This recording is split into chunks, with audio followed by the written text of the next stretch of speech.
Much better.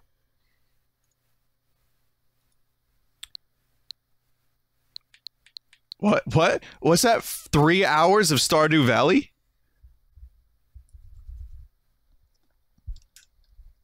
Sounds good. Okay, controller is now plugged in.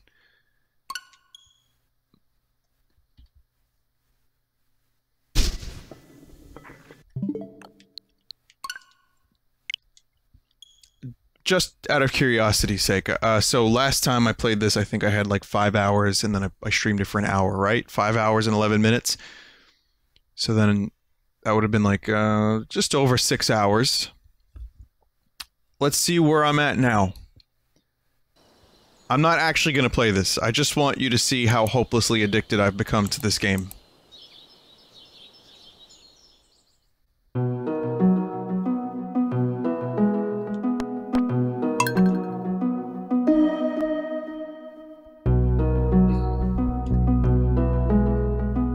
Not really crazy about some of the loading times.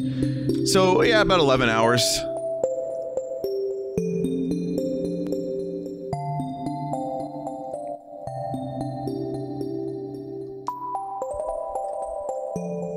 Not too much. Not too little either. I know people that put in 8 hours a day, but I've told you, for me, like, if I play 2 hours of a game a day, and I'm not streaming it, that's a lot. Because if you think about it, I'm streaming for like 4 hours a day. That's already a lot of video gaming. So, we'll return to Stardew Valley eventually, but we're gonna do some SteamWorld Dig for now. I'm not too far from the end of this game, I don't think. Probably like 75%. But, there is more to be done in this game. And we're gonna have some good chats while I play it. So, those looking forward to Hat in Time, definitely there will be more streams of that, so just pacience, which is a non-existent word that I just made up that means patience. Alright, so I know where to go.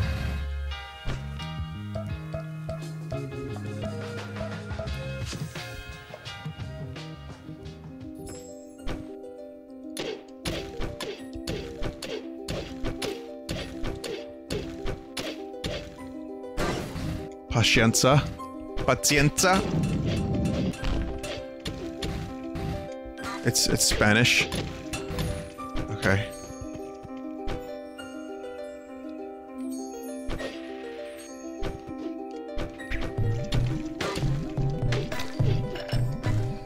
So last time on this— oh wow, I'm almost dead already. I just got down here.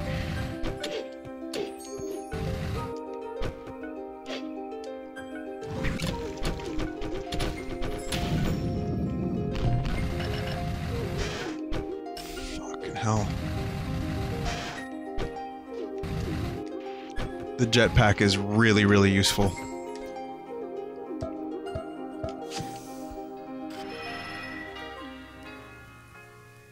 Okay. Alright, this time let me not play like an asshole. So there's some stuff going on, in this game that if you weren't here last time, you wouldn't know about, but I did some sequence breaking. Over here, there was a temple. You'll see in the bottom right it says destroy devices. I have to destroy the 3 devices. I destroyed 1 already. And that was a sequence break that I didn't know was a sequence break. So, that's done. Now, for the rest.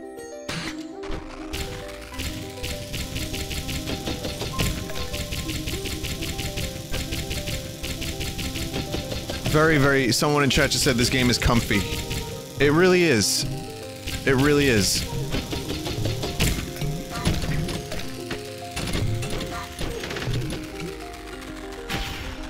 I love the indie library on the Switch right now. And with Hollow Knight on the way, there's still a lot more to look forward to. That's just one example. But you know, as quote-unquote comfy as this game is, there's some pretty fucking horrifying moments. Like the last stream I did of this, there was some stuff that was a little spook.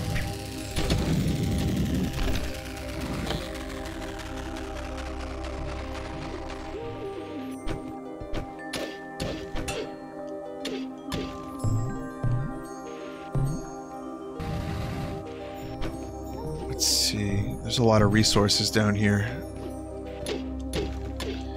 So should I talk about Star Wars? Without any spoilers whatsoever, I want to talk about The Last Jedi trailer. I would not recommend people watch this if they want to avoid spoilers for the movie. Rian Johnson, the director of the movie, had said himself, don't do it. Don't watch it if you're trying to avoid spoilers. Now, if you're one of those people that's sick of hearing about Star Wars, the good news is I won't be talking about it for too long. The bad news is I will be talking about it for a little bit. So, I've said before I'm excited for Episode 8 because I think it has the potential to be an original movie and to be really good because of the director. And this trailer, I was thinking about not watching it. I couldn't help myself. So I watched it and it was good.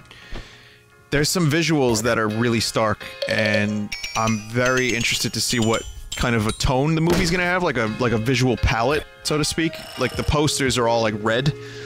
And anyway, I like that. The director has clearly put a mark on the movie. Whereas I feel like obviously Force Awakens was like, we gotta get this thing started. Quick! Do 4, 5, and 6, but just do it different.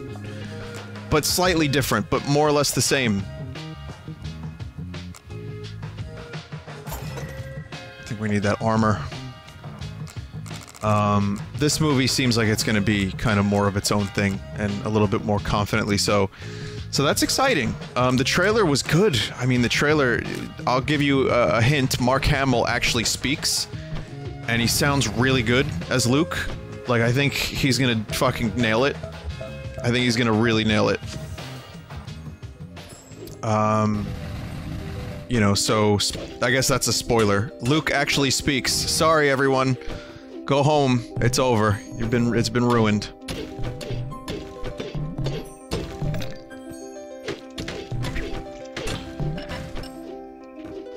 There's some weird weapon stuff happening. I saw some, like, strange weaponry. The visuals are obviously very good. Everything has amazing special effects these days, so I'm not really sure. I mean, the sets look great. The same reason I love the new Blade Runner movie, because there's a lot of practical sets that the actors are very clearly in. Listen, Episode 2 and mostly 1 and mostly 3 were made entirely on blue and green screens, you know. There's the joke of George Lucas on the set of Episode 4, and then it's him in, like, Tunisia. And then there's a joke, George Lucas on the set of Episode 2, and it's just him against a green screen holding a cup of coffee. So, this looks like, you know, it looks like directors, people like Christopher Nolan, Rian Johnson and Denny are going back to actually building sets, scouting out locations, and then using the visual effects to enhance that. And, that's poison. And I like that. So yeah, this looks good, visually. There's some spoiler character moments. How'd you make it all the way down here? My pipes. Baglurb. Baglarb. Oh. Best new character in the game.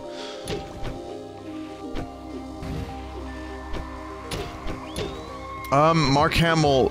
Someone says, Vinny, doesn't Mark Hamill really hate the script of Episode 8? I think he doesn't agree with the direction they're taking his character.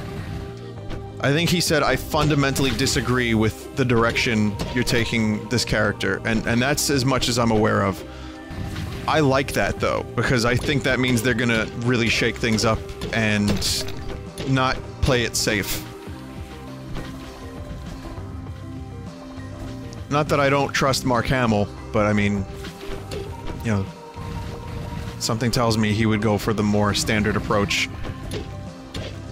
I have a feeling Luke is going to be kind of a cock in this movie, or at least that's just my guess. But anyway, the characters are here, and there's, oh man, I kind of want to mention a spoiler, but I'm not going to. There's a moment at the end of the trailer that made me really excited for what the movie could be, and that involves a couple characters meeting in an interesting way. I think that this trailer also is employing some misdirection. So, any preconceived notions about what's gonna happen because of the trailer, I think, could easily be shat upon. And it's very possible that Rian Johnson is just fucking with us through some tricky edits.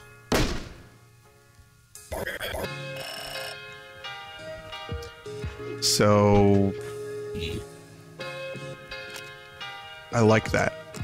Hopefully the spoilers aren't too spoilery, and I go into the movie not really knowing what I'm gonna be in for. But yeah, I mean, everything looks good. It looks like Star Wars, but it looks a little different. It doesn't look as samey as 7, which I was okay with 7 for the most part. I just feel like it, you know, needed more originality. And this might do that. Only to be shat on when Episode 9 comes out.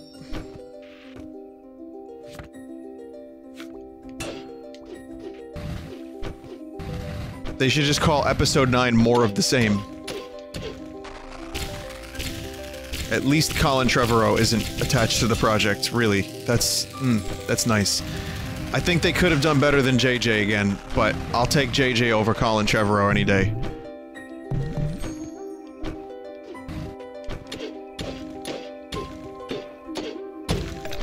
Someone in chat attempted to green text, noticed that it was a failure, and wrote, "Liking Star Wars."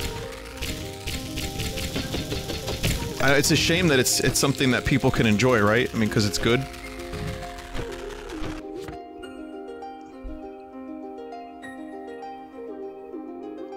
Hey, Vinny, no, he got called out. He's like, Vinny, no! Hang on a minute.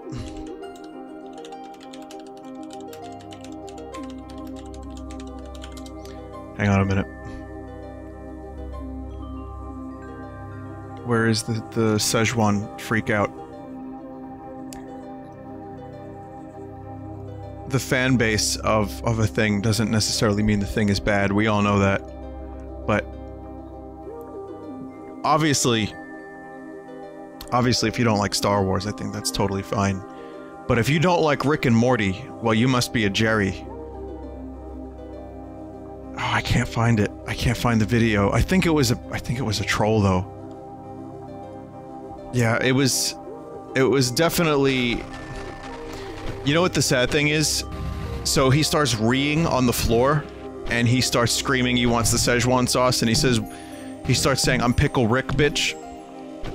The sad thing is, most people think that that's real, and that is the impression that they have of the fan base. It's not too far off. It's sadly not too far off, and that's a shame because I think it's a really good show, and I say this once a week now, but, I talked about the Szechuan sauce fiasco during my stream yesterday, and, what a shit show.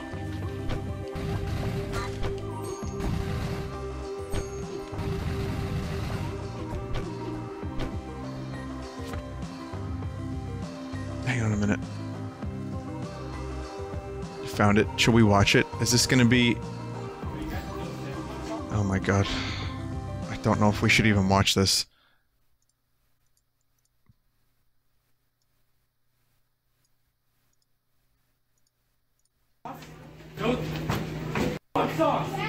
I'm Pickle Rick! What below the dump dump? I'm Pickle Rick! I'm Pickle Rick! Oh god. Yeah. Yeah, I mean, you're going real far for a joke.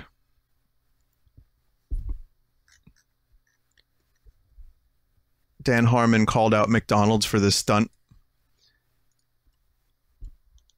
Yeah, that's the video I was referring to. The funny thing is, though, yeah, that McDonald's knew what the fuck they were doing.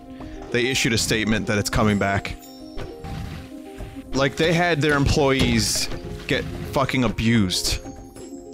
There's been nightmare stories across the internet about what people did to the McDonald's employees. Like, these fucking employees... You think they need this shit?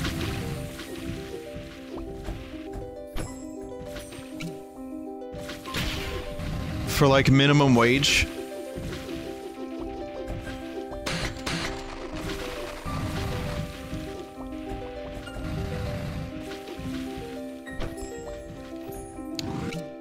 No, they need sauce. Yeah, I guess you're right. But yeah, it worked. McDonald's got their publicity.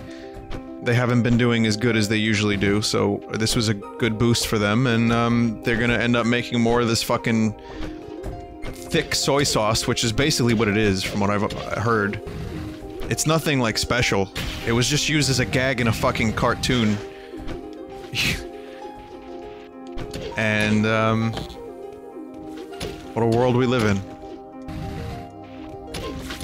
But, I mean, obviously the video I was talking about was a parody, but this one... but rather, the whole thing was just weird. Like, one dude, there's a video of a dude getting the Szechuan sauce, and then stepping on it. Like smashing it on camera, and then some people licking it up off the floor, like people dipping their nuggets into it after it was on the floor. That is, that's just, I don't think that's necessarily a problem with the fan base, as it is people just being fucking incredibly stupid.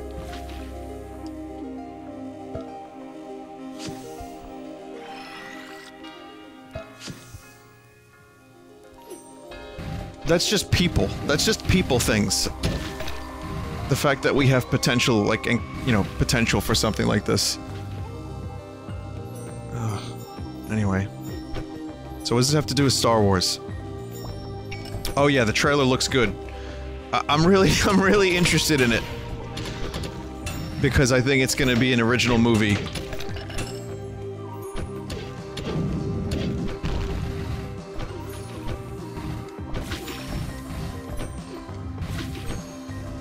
Speaking of original movies, Blade Runner is bombing, as I mentioned. But it's doing alright overseas. So domestically, it's not doing so great, but it's making some money, and I think word of mouth will eventually have the movie do really well. I did a review of the movie, and if, you know, you want to know my shortened thoughts, once again, I think it's astoundingly great. And it's one of the best sequels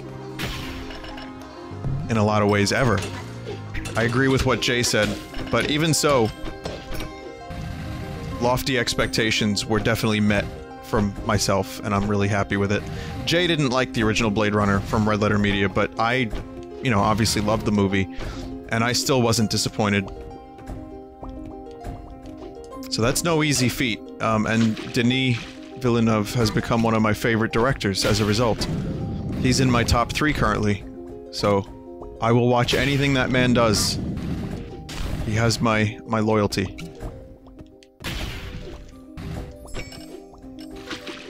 So, that said, I want to mention a couple things, which is, it's not a movie for everyone, but that's okay. Sometimes movies that take chances and try to do something, different, don't have to be like mass appeal buttons, where every 5 minutes a thing happens that you know an audience is definitely gonna want to see. You know, it's a movie for a specific audience, and I think that's what makes it so great. But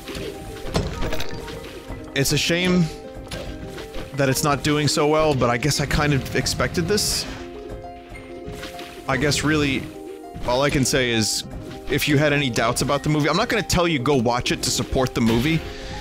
I mean, maybe support the director, because he's a wonderful human being, but if you like sci-fi, and you want to see more cerebral sci-fi that kind of really builds the world and characters and makes you think a little bit, then I would absolutely recommend you go watch this movie in the theater and support it. You know, vote with your wallet kind of thing. I think this is the type of movie that needs to be more successful, rather than shitty sci-fi and shitty horror, which we get lots of, that makes hundreds of millions of dollars effortlessly. So, but if you had no interest already, I'm not going to tell you what to do with your money. But if it looked somewhat interesting, somewhat appealing, it's wonderful. I've been thinking about it non-stop. Well, not non-stop. I've been thinking about it a lot since I saw it. And I think I liked it better than Dunkirk. And I really like Dunkirk, so far my favorite movie of the year. I've seen a few. I've seen Guardians 2, I've seen It, I've seen Dunkirk, some others that I probably don't remember. A lot of people think it's boring. Sure, it's got a really slow pace, and it could have been sped up a bit.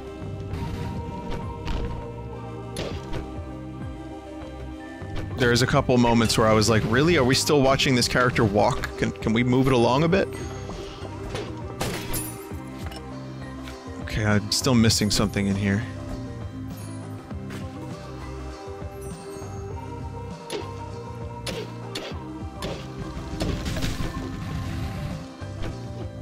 But hey, you know, that's okay. That's why I think the movie is cool, because it doesn't try to be the thing that everyone likes. It just tries to be what it is. So, I didn't watch Wonder Woman, but I want to watch it. I heard it was good.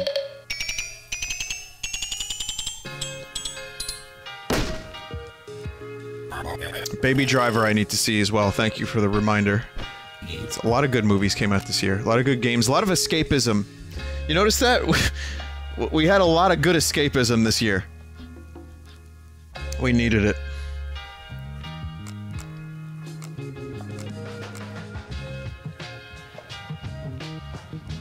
Have you ever read the book Blade Runner is based on? Yeah, the Philip K. Dick book, Do Androids Dream of Electric Sheep?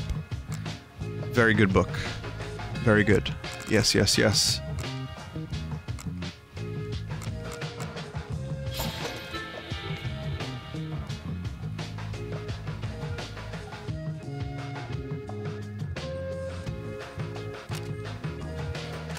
I don't think I want to use that.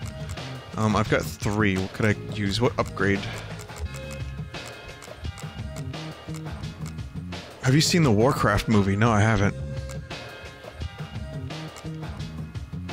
I've been meaning to.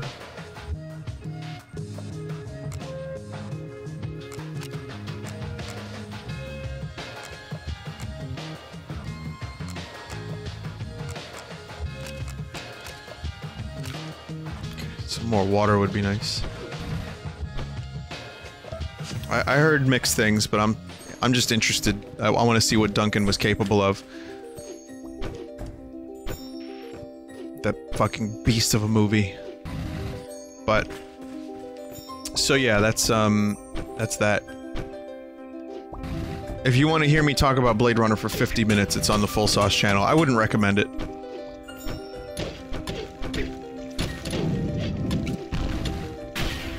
I want to see it again though, actually. Okay, here's something. There's something down this way.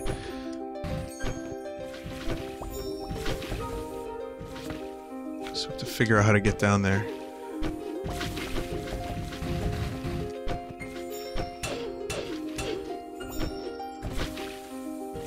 What did I think of it? I thought it was pretty good. It was a little... for me, it was a little predictable. I liked the creativity of it, and I liked the performances, and I liked the little world it created. It was a fun movie. I don't think it's the best horror movie ever, because it's selling that well, but I think it was just, it was good. It's enjoyable. It was below the big rock that dropped. So let me exit and come back in.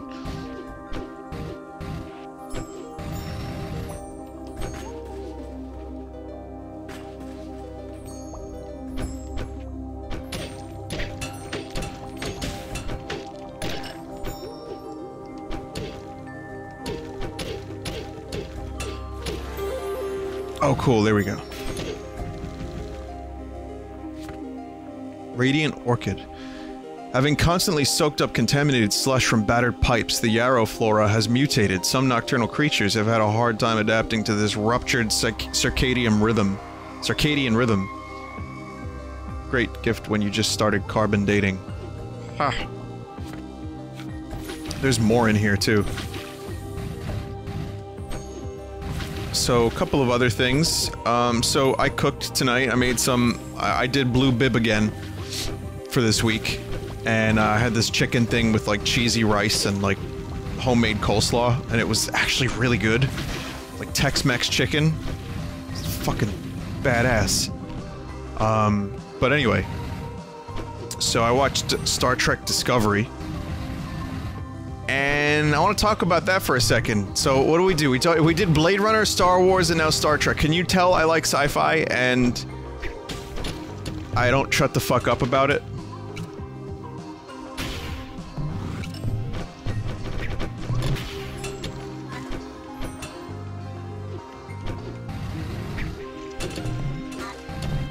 So really, Captain Kirk is climbing a mountain. Why is he climbing a mountain?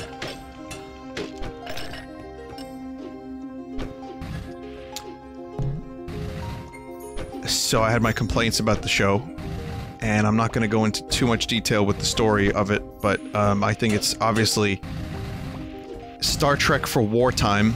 It's amazing how much we love war. Does anyone know where the last area is? The last hidden thing?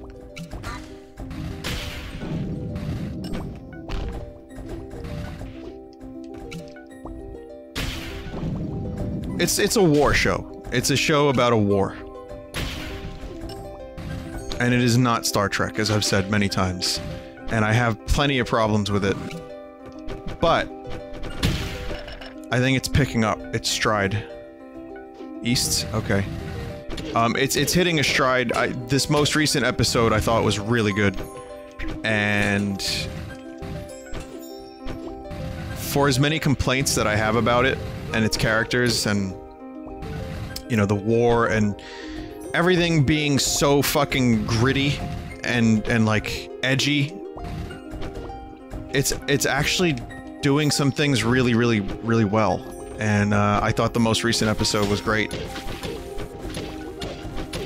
in a lot of ways. And I'm dead. We love excitement and stimulation. We don't like boredom and intellectual consistency. Well, that's why Star Trek is a war show at the moment, and the new Blade Runner isn't selling well.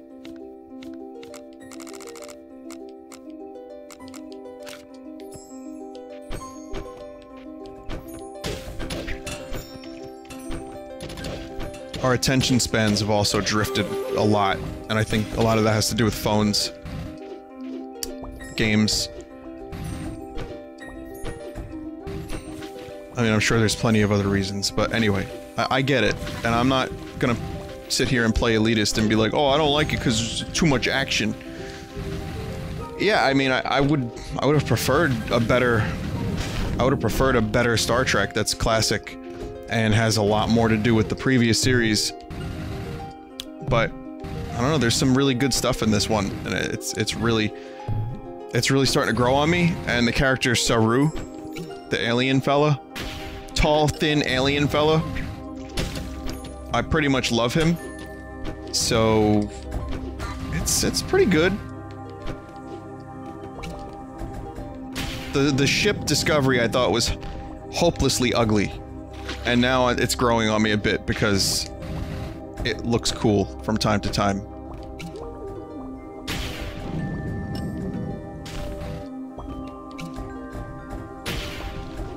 As I said before, I am not supporting CBS All Access. This is more just a discussion about the actual show itself. So, I don't know, I think, here's another thing, I think all Star Trek shows start out weak. The first season of almost every Star Trek show ever has been subpar to a shit show. And this one hasn't been. This one's been somewhat, you know, tolerable.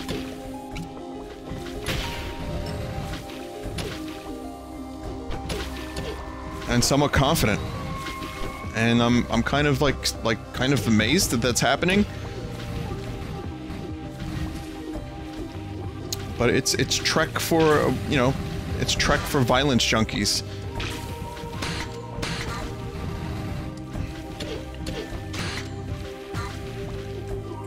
Oh my god, what am I doing? There's some substance too. There's some like moral and ethical shit that reminds me of classic Trek. Would it be better if it wasn't a Star Trek thing? Yeah, I think it would be. I think if it was called something different, people would be better off with it. And us annoying Star Trek fans would not complain as much.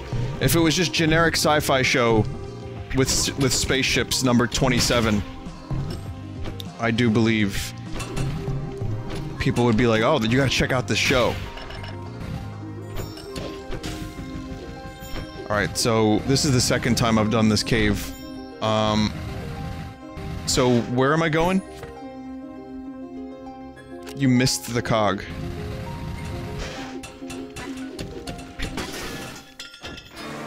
Oh yeah? That's not all I missed. Alright, let's do this one more time. This time very, very quickly.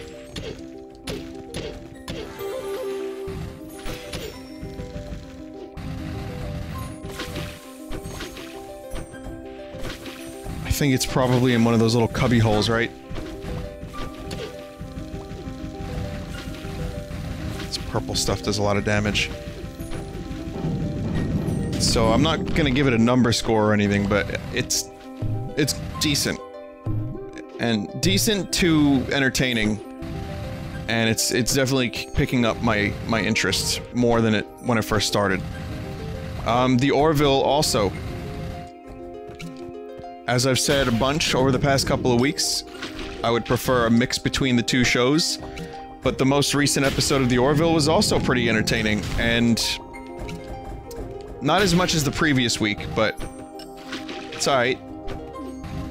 And when they don't joke around, and there really isn't a lot of humor. Like, not stupid humor, it's less than you think. But there's a gag with a leg that I liked. I will say no more. It's like, wow, I'm surprised that we've got 2 Trek shows on TV and they're both pretty good. What a time to be alive. Nathan For You is amazing. Just watch it if you haven't. And that's my show review for the week. Thank you for listening. That's all the stuff I'm watching at the moment. You passed the secret. Then you go back. Really? Ah!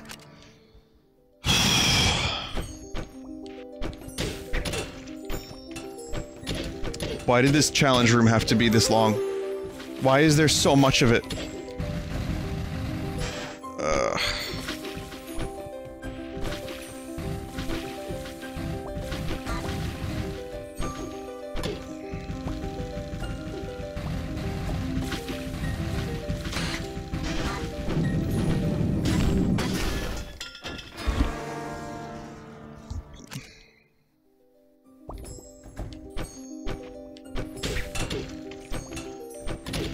All this just for a cog?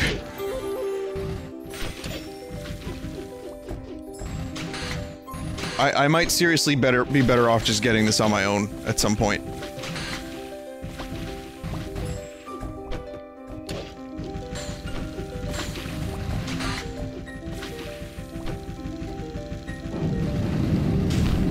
Okay. Alright. You told me to go back. Someone said east earlier. So I was thinking it was all the way to the right. It's not. Apparently it's somewhere around here. I don't know.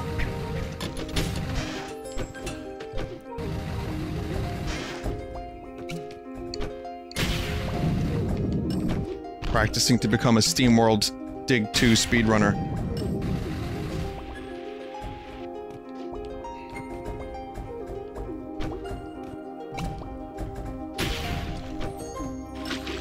Okay, where is this shit?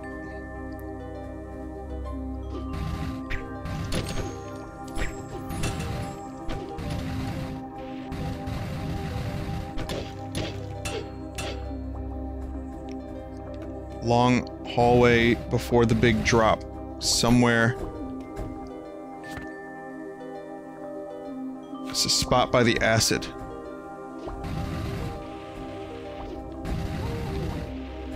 You can hear the cogs when you're close to them, really?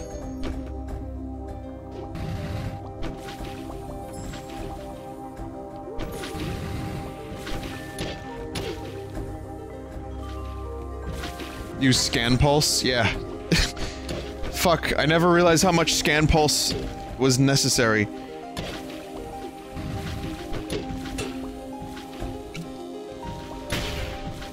Want it.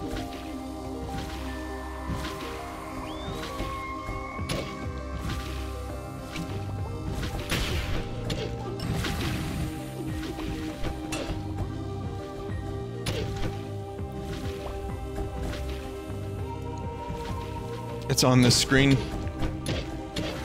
Oh. Oh, it was down there. Oh, that's the sound. Cool. So I learned two things. One, the location of this cog-forsaken cog. And two, now I know that you can hear cogs before you hear them, or before you see them.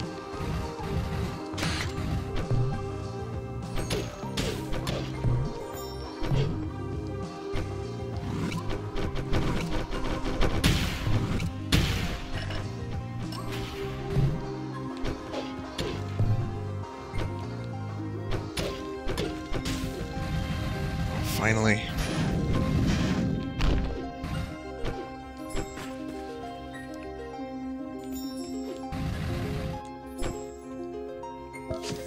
Fucking finally.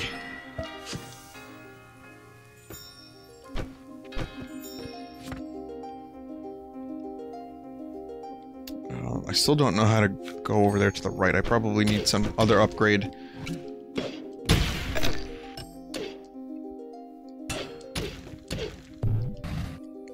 Fuck are you? More acid.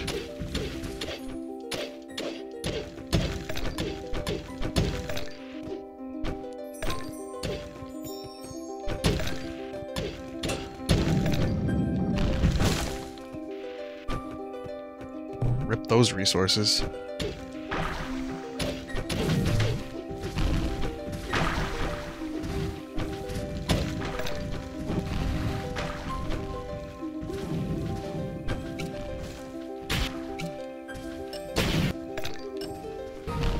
Zoinconium. Best name for an ore. Almost as good as Assholium. Assholium number 9. It's in the game, I swear. It's just a secret.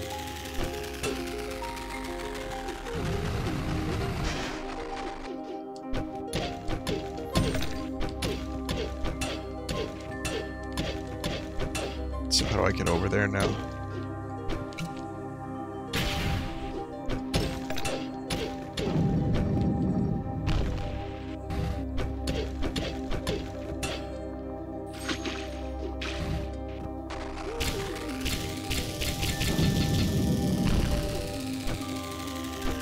Someone in chat just said, I don't know how to get that artifact.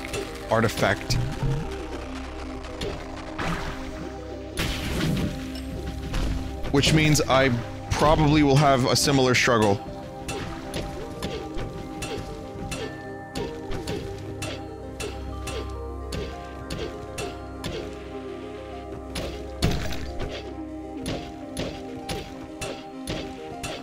It's not down here. Artifact.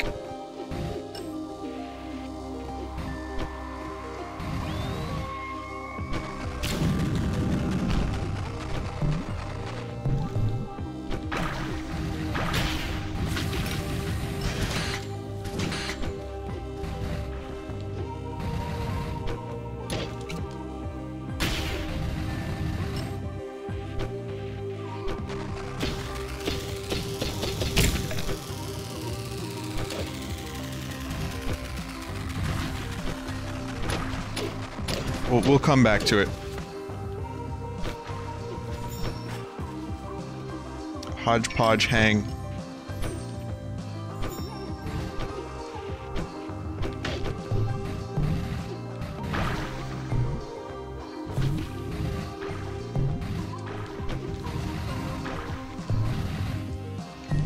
Boing. Finna. There's a drink they sell at one of the delis I go to called called Boing.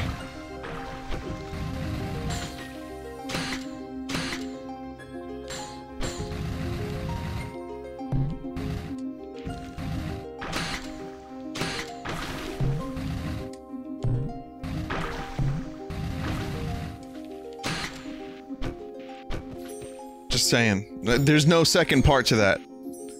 It's just called boing.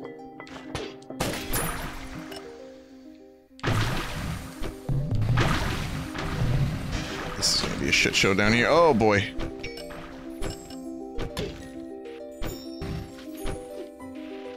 Oh yes, but there's still a secret down here.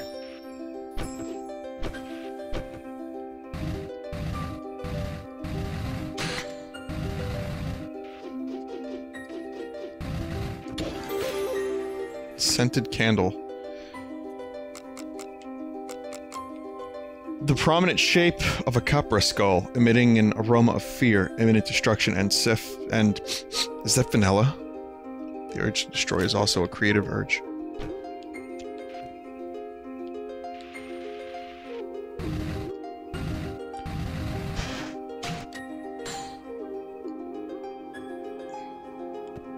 Oh well. But yeah, that would be a product. Finna-Cola. Who wants to market this? Who wants to go into business with me? I need a business partner for this. Finna-Cola. See, it works on a couple different levels. Oops.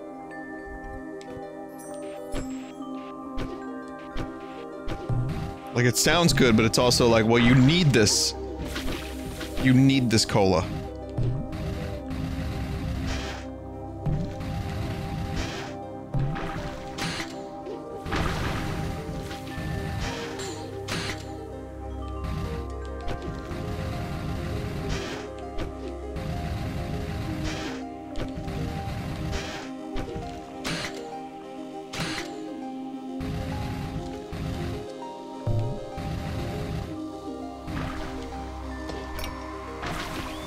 Now it's complete.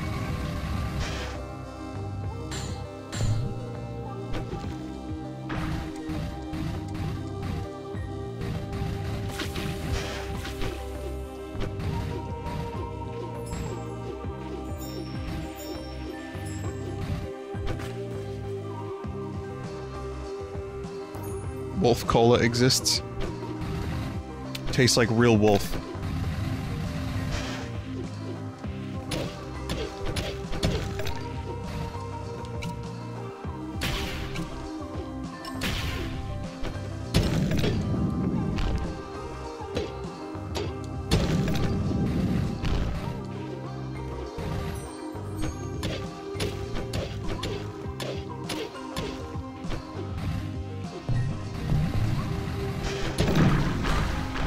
Jesus.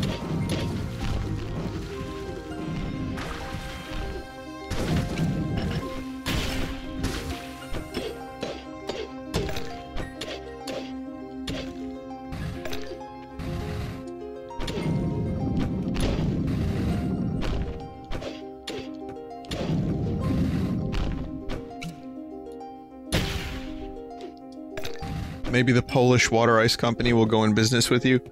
We got the best flavors on the boardwalk. We got Finna, Cherry, Wolf.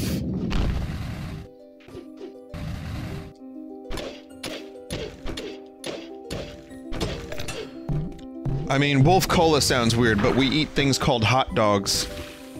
So... I can imagine when hot dogs were first introduced. Or the name hot dog as opposed to Frankfurter.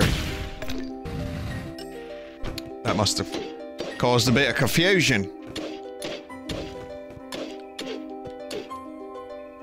There's this podcast I listen to called Mysterious Universe, and they discuss like paranormal stuff, cult stuff, lost temples, past lives, everything. Everything conspiracy and not even conspiracy so much, but more like just paranormal. And they, you know, they take the piss out of it a little bit. Not as much as last podcast on the left, but they still have a laugh about it. It's just two bogans. And they tell these stories that they learned during the week. And there's been some really interesting stuff, like the story about hidden Japanese gold. Stuff that's actually not just paranormal, but just weird, like, the cult stuff was, like, really interesting, but apparently there's a story about a haunted mustache.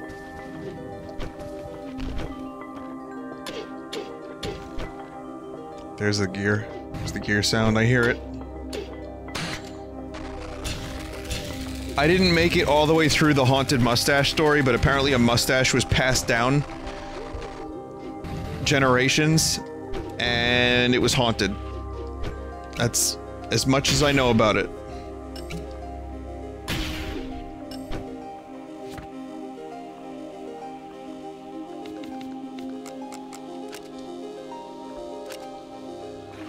How is a mustache haunted? Because its owner... You own a mustache, Jesus Christ. Its user... its master... did... rituals.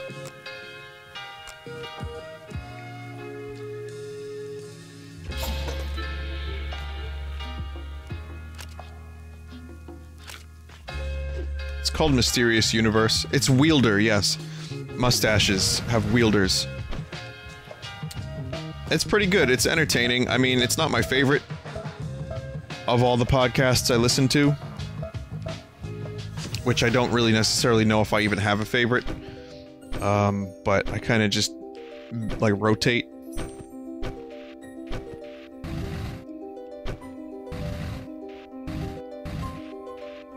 And every now and then they have a really good story.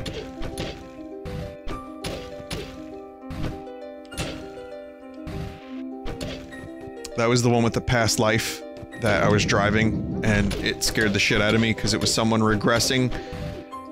And, you know, again, if anything, she was just a damn good actress because she was regressing a past life where she was burned alive.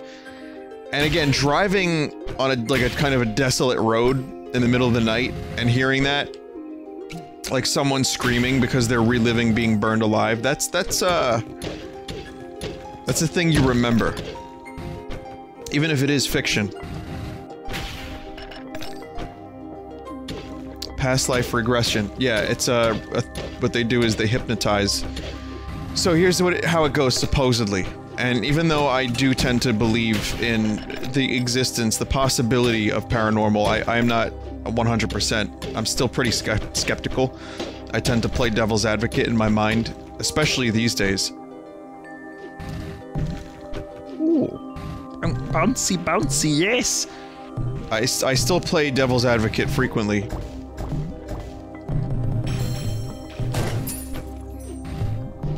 But, it goes like this. You go to hypnotherapy, and you are put into a deep state of relaxation, and the therapist asks you some guiding questions to get you back to a past life. Supposedly.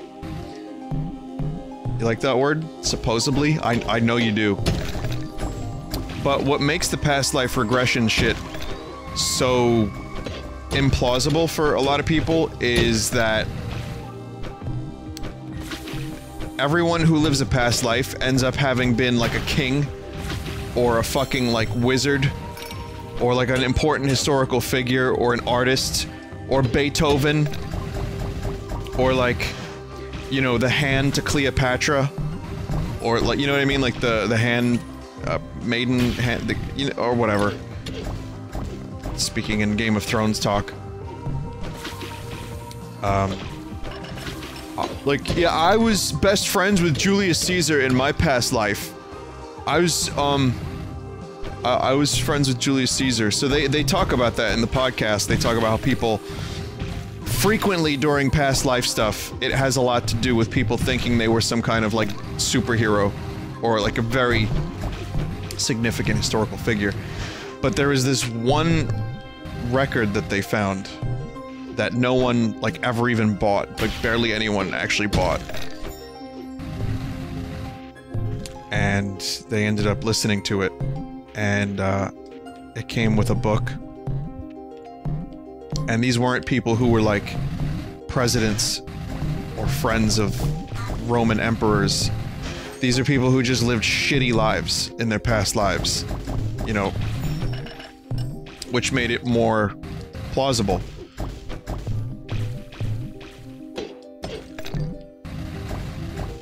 Or like they lived shitty, poor lives, you know, and they weren't like happy. So, really, that episode was really interesting. That was only a couple of episodes ago, and I found that to be more interesting than any of the other quote-unquote dubious past life stuff I've ever heard about. Is it possible for your past life to have been your own ancestor? I'm not sure what the rules are, but if there is a god, I think you might want to ask them.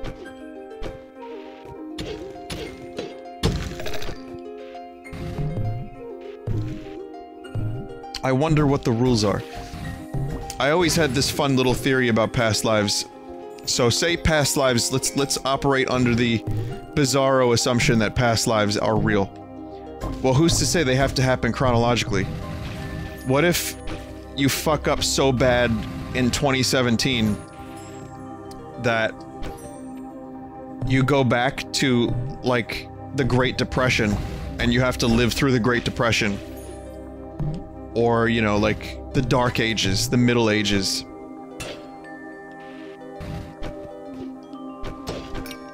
I mean, if I did any kind of fiction, if I had more inclination to write, like, a book or any kind of fiction, literature, perhaps I would use a concept such as that.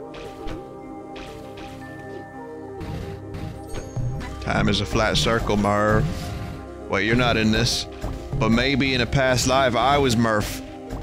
What if your past life is living in the same timeline as you? Like, right now. And maybe it's not past life, it's just other life. What if it's a second life? Bum bum bum! Hey everybody, it's me, Ralph.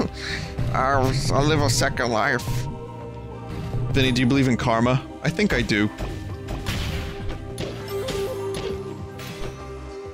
I think if you need karma to do good things, or the reward, the promise of a reward, that's maybe the wrong reason to do it. But I do think I believe in karma to some extent. I've seen it, but then, you know, shitty things happen to good people, so who the fuck knows, right? Bowl of cereal. Once the most important meal of the day. Now the dried remains of a lost world.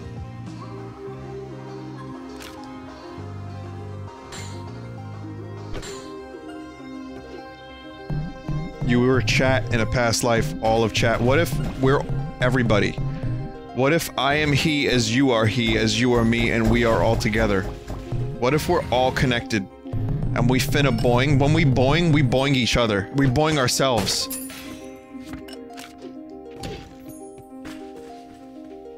Alright, this got weird. And to think, 10 minutes ago I had nothing to say. I was racking my brain. Am I gonna say anything? Or just be silent and mine? Well, there you go. That's what happens when I put the effort in. It starts to get weird.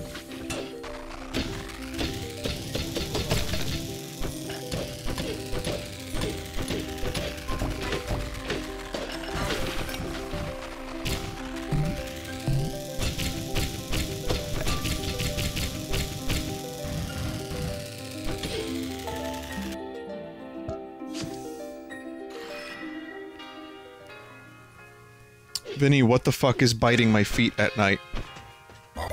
Go see a doctor or a priest.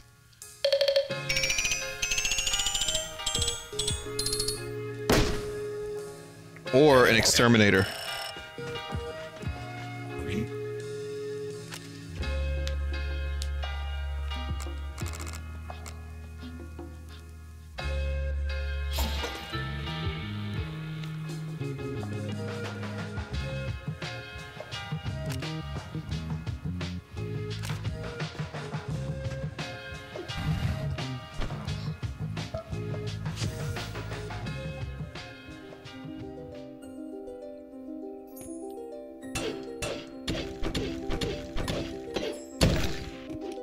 I think the reason I'm interested in paranormal stuff is it's just so... You want to believe. It's kind of like a Mulder thing. You want to believe because everyday life gets kind of boring. And it's really... It's like kind of a... What if? You know? Like, I have a really hard time believing a lot of stuff, and even if I want to, I still end up kind of ruining it for myself because I ask too many questions. And even though I've had some experiences, like, I do believe in some things. I believe we've been visited. I mean, I don't have any proof. Does anyone? Even if you do have proof, it's just obviously... It's obviously doctored. So I mean, I don't believe anyone really has proof because there's always 1,000 ways to disprove something. But I've had a couple of experiences, but regardless of whether or not I had some minor things that were weird, and I'm sure if I polled the chat, I'm sure there would be at least a small to medium percentage of people that have had at least a couple or one experience that they could not explain. That if you start to really like dig through the research and like, okay, they weren't on drugs, it wasn't this, it wasn't that, it was a genuinely unexplainable event for them. That's the kind of shit that makes people believers in paranormal. And even though I've had a couple minor experiences and saw some weird things doing sharp 90-degree turns in the sky, I still question. But it is fun to think about, it's fun to read about. It's more of a hobby than it is an actual obsession. I do have a friend that's extremely into paranormal to the point of like, oh, okay, maybe you should ask a couple more questions and not just believe everything.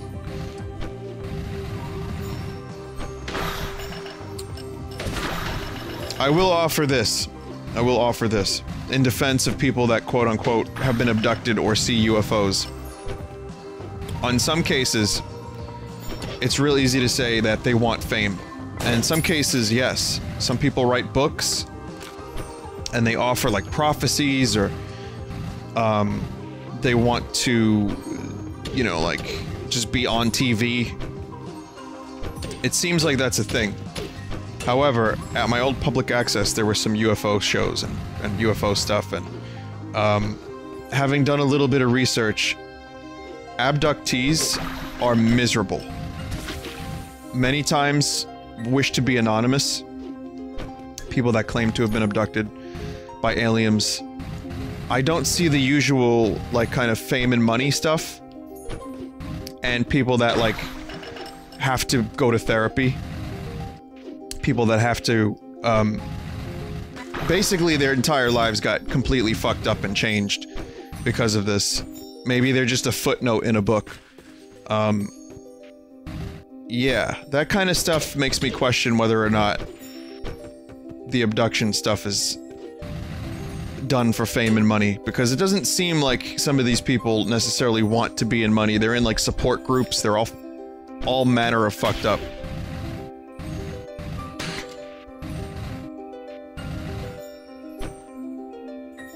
Made me close my damn window, Vinny? Well, here's the deal. They can still get you.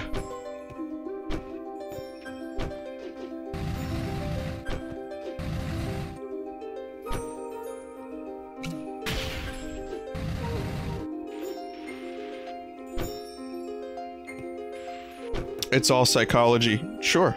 Well. Okay, I can't get this yet then. But no, it could be a psychology thing. I just, I get upset when the first and only answer is they're doing it for fame and money, when I've seen some people be absolutely miserable because they, you know, there was some claim of an abduction or something like that. And it could just be psychosomatic. And it could be just some other kind of illness manifesting, of course. Of course.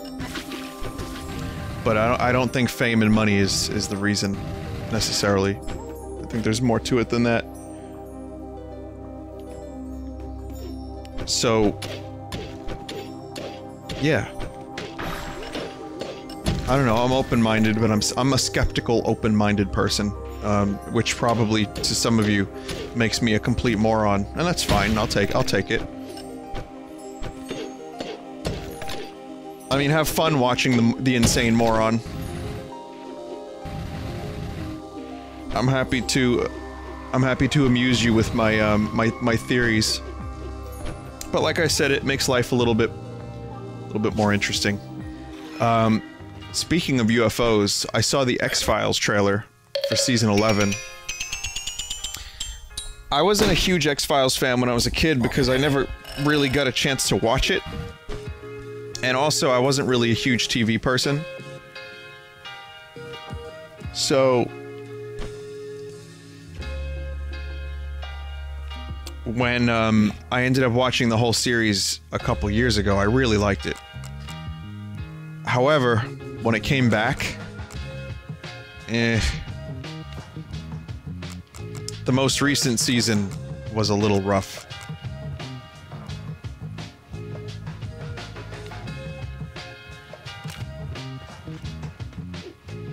You know, Chris Carter wrote most of it, and his episodes just sucked.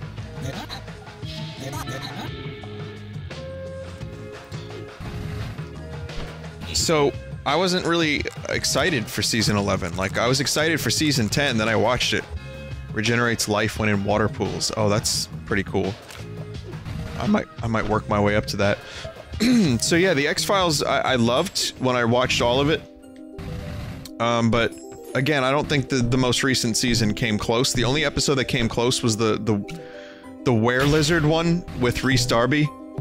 And that was written by Darren Morgan, who is an excellent X-Files writer. I'm not gonna worry about that stuff just yet.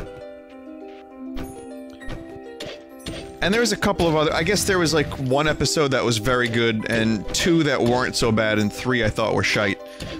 But the trailer for the new season just came out. And you know what? It looks legit.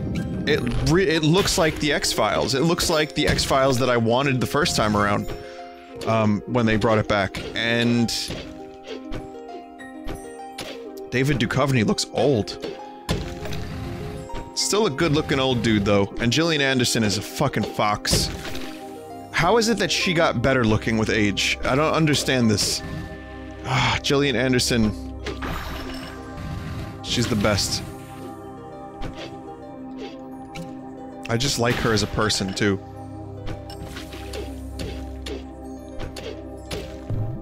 No, I wouldn't say Duchovny's a butt grandpa just yet.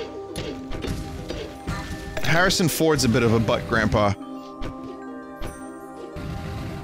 But I am impressed with Harrison Ford doing a lot of his own stunts on the new Blade Runner. That's definitely impressive at his age.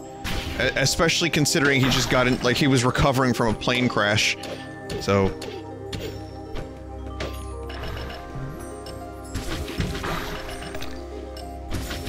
But, yeah, so it looked like a good trailer. I was kind of more interested in that than I thought I would be, and I hope Chris Carter isn't writing too many episodes. And if he does, it would be nice if he is kept in check. Now, I have a question for you, chat. Does anyone know how many episodes this new season's gonna be? Stunts like punching Ryan Gosling? Yes, he did. Yes, he did.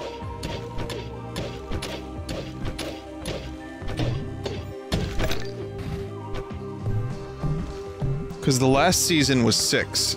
I would imagine this one would be a little bit more. No, no one knows. People are typing 69 because they're original. I would imagine 12. That would be my guess.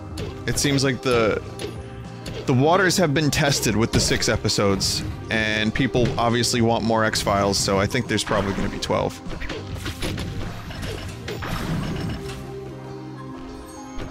Is it weird that the mythology episodes are now the weakest ones for me? Like, they really need to pick up the mythology, because it is so confusing. It's all about fucking William, weird UFOs that keep, like, stalking our heroes. Cigarette smoking man. I don't know how, but cigarette smoking man. The lone gunman might come back. I don't understand the X-Files anymore, guys. I don't know. It was an extremely innovative show for its time with the mythology and the serialized content compared to, like, you know, episodic, which it had both, but it was still kind of cool to have that continuity.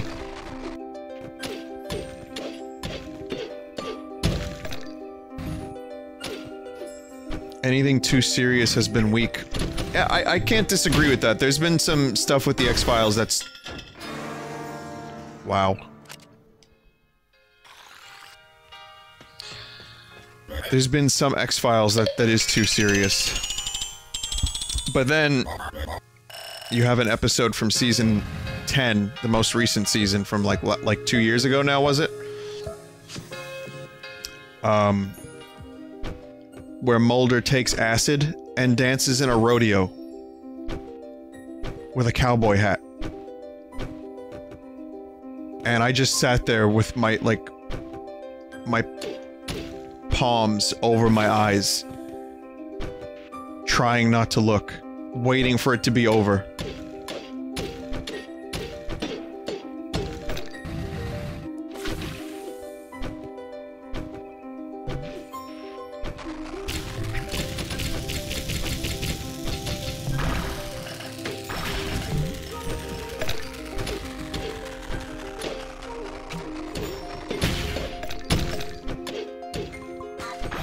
Some good mining down here.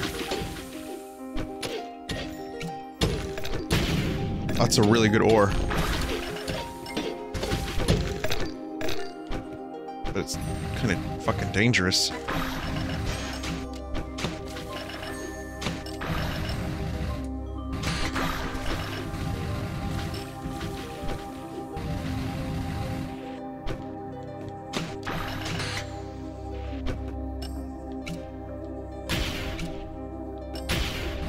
Did you play SteamWorld Heist? Yes, I have.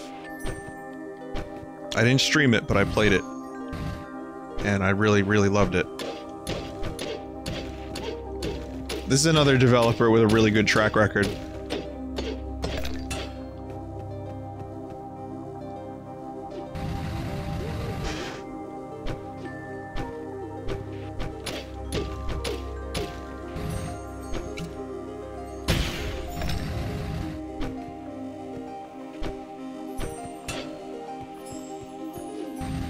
Okay, before I do that, hang on a minute. I want to check something out up here.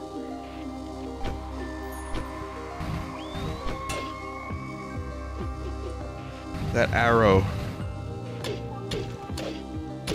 made me kind of suspicious.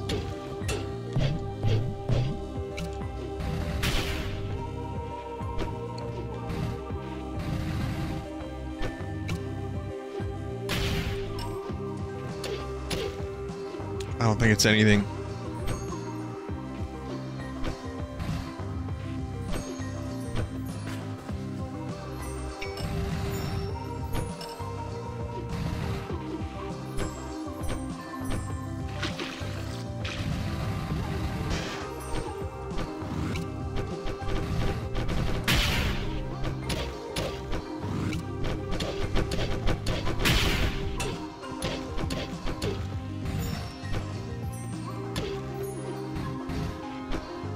A lot of branching paths here.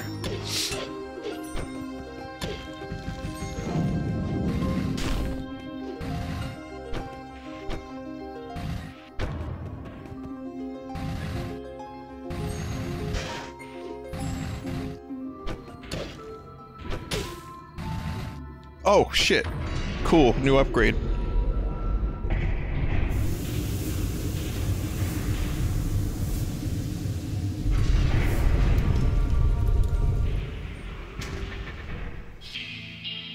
Ramjet Vigor. Wow. I think that machine just turned my jet engine into a weapon. Sweet, let's go scorch some of this mutated plant life then. hopefully it will be effective on dirt too. We seem to be buried down here. Okay, now that answers most of my questions. Like, how the fuck was I supposed to reach some of the blocks on the ceilings?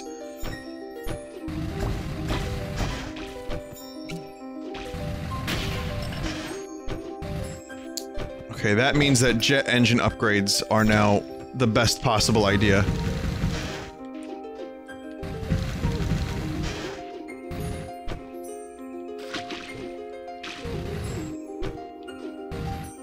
Unacknowledged on Netflix. Thanks, I'll check it out.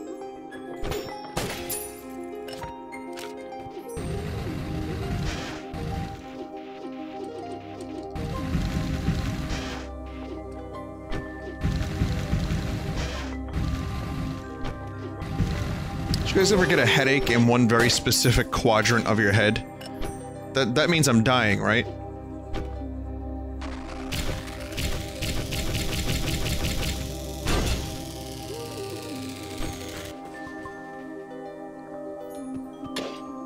Yeah. Alright. Well, it was a good run.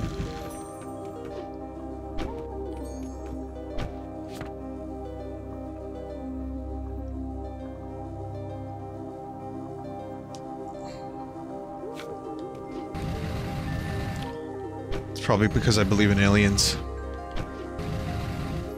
They're just like, you know, either the aliens are applying the pressure from the implant, or the government is like, oh, we've got a possible 1497. I don't know what that is, but I'm sure they would use something like that.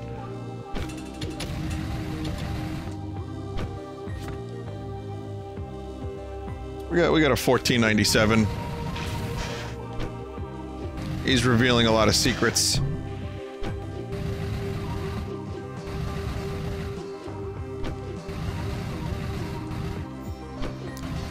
Yeah, he told them about the mustache. We got to eliminate him. Told him about the mustache. All right. Get the implant going. Okay, this doesn't actually destroy those blocks.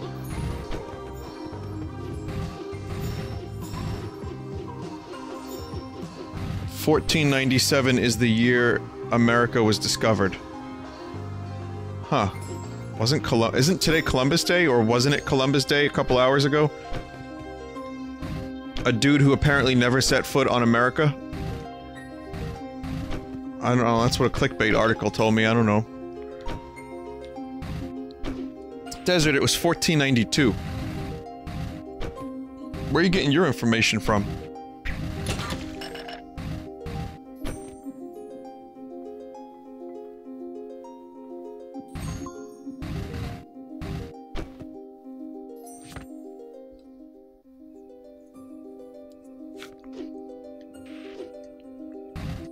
It's okay, Desert. Now you know.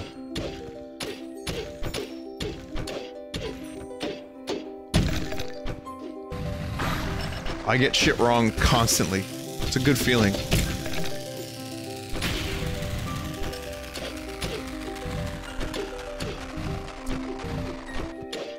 But now that we have cell phones and internet to check, like fact check at all times, like there's less bullshit. However, I'm gonna say that there's still some people in my life from the older generation that will refuse to believe the thing, even if you check it out online. So we live in a very easily fact-checkable time period. We can check everything. But does anyone else know anybody that's like that? Where they just, you're wrong? Doesn't matter that you looked it up, what are you, an asshole? I never heard of it as what they may say, so it isn't true. You know, stuff like, you can't take things for granted. I mean, I jest, obviously, but there's an element of truth in the jest.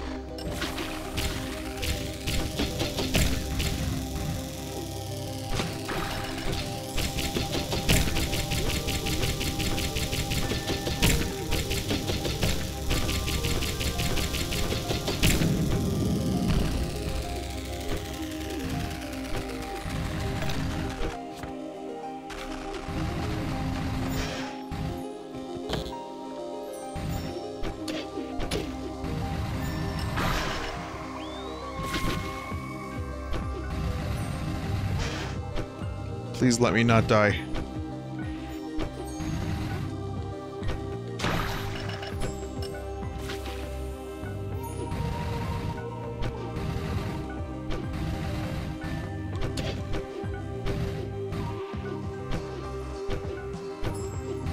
For some reason, I forgot to open the tunnel. I don't know how that happened.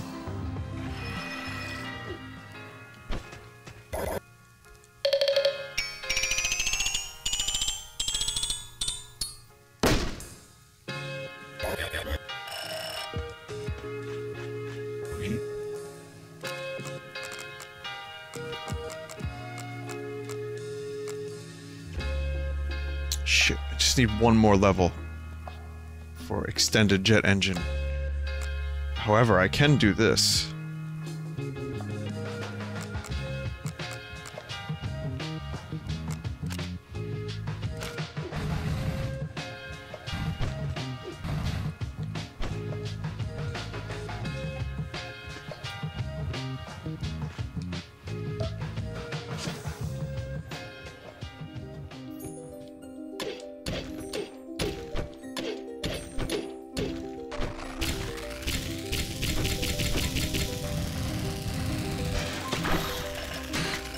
I've been saying, you know, it's like... I got a good one. So you know the expression, I can't fathom? Right? There is someone from... that I know, of the ilk that we're talking about, previous generation, that, says, I can't phantom. That's what they say, I can't phantom. That something like that would be possible.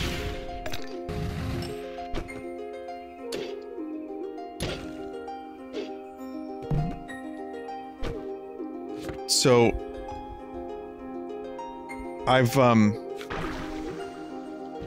it sounds like a menace, yeah.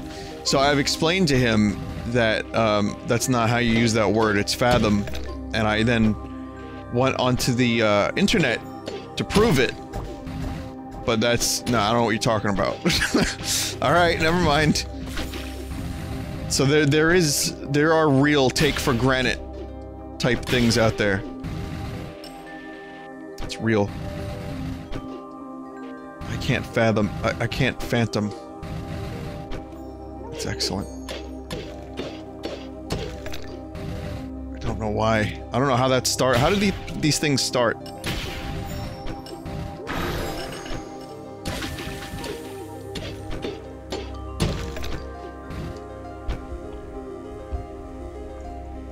He was embarrassed? Well, actually, yeah, I'm assuming so.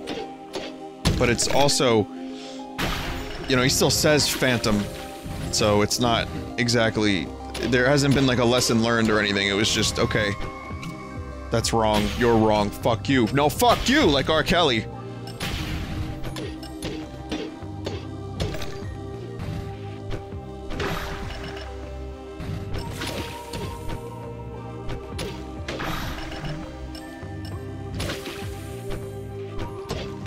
Now it's despite me.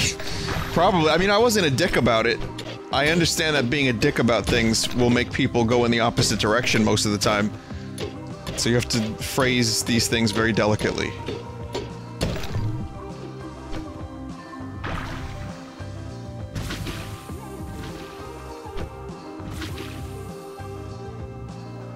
Vinny, if you'd gone 70 plus years of your life saying something only to find out you were wrong 70 years, would you change? Well, this is not 70 plus.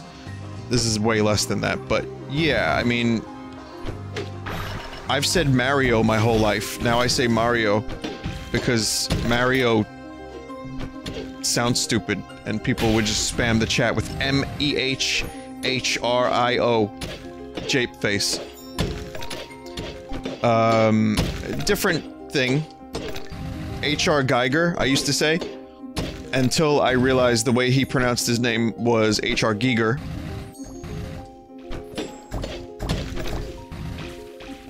But, like, going outside with a wet head gets you sick, right? Like old wives' tales. That's clearly not the case. There's been a lot of stuff from, like, superstition in my family. like the Maloykia knife I've told you about. It doesn't matter that we don't live in the old country, but for a long time, my relatives would, if someone was sick... God damn it.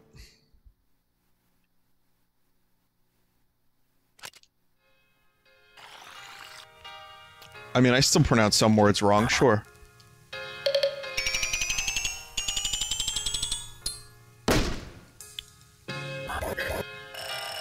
But yeah, it doesn't matter, like, if someone was sick, they would take this knife and throw it across the room. That's the Maloykia knife.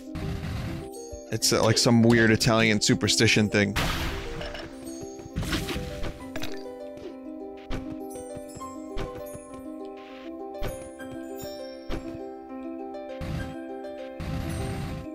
I can't believe- yeah, I've told this story a little bit on stream. Yeah, it's just some knife that's apparently blessed or something, and the idea is if you're sick, there's a demon, and if you throw the knife, you kill the demon or you chase it away. That was in my family for years. So, imagine me, you know, a young child, trying to understand what life is all about at the age of 3, 4, 5, 6, believing that there are demons that make us sick because one of my great-grandparents brought this thing over from Italy. Being afraid of demons and believing that throwing a knife across the room, like, I didn't know better. You told me that, yeah, I'm gonna believe it, I'm 5. And we didn't have internet at the time. So this is, like, superstition. This is how it gets, like, passed down.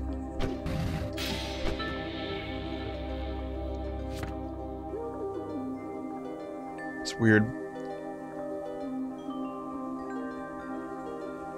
Birdie Num Num Seeds, famous for turning each feeding into a party. With these rare delicacies, it's really a seller's market.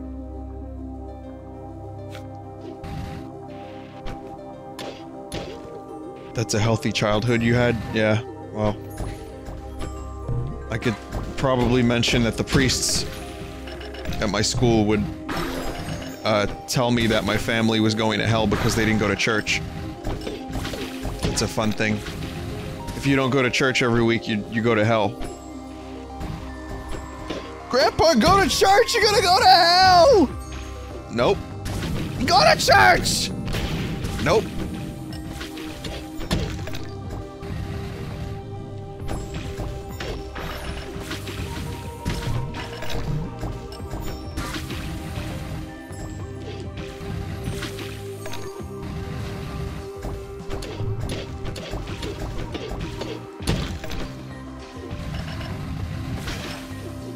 And remember to donate while you're at church. No wonder my view of religion was so fucked up when I was a kid.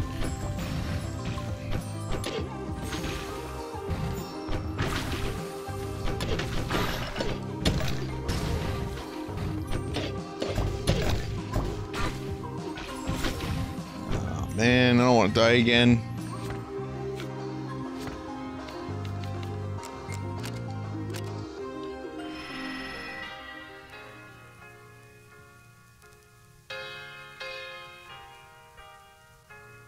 I'm not trying to, like, shit-sling at religion. You know, whatever you believe in, if it makes you feel happy and, you know, I really, because I have my own, you know, thoughts about stuff like that, spirituality, whatever, but I just feel like, yeah.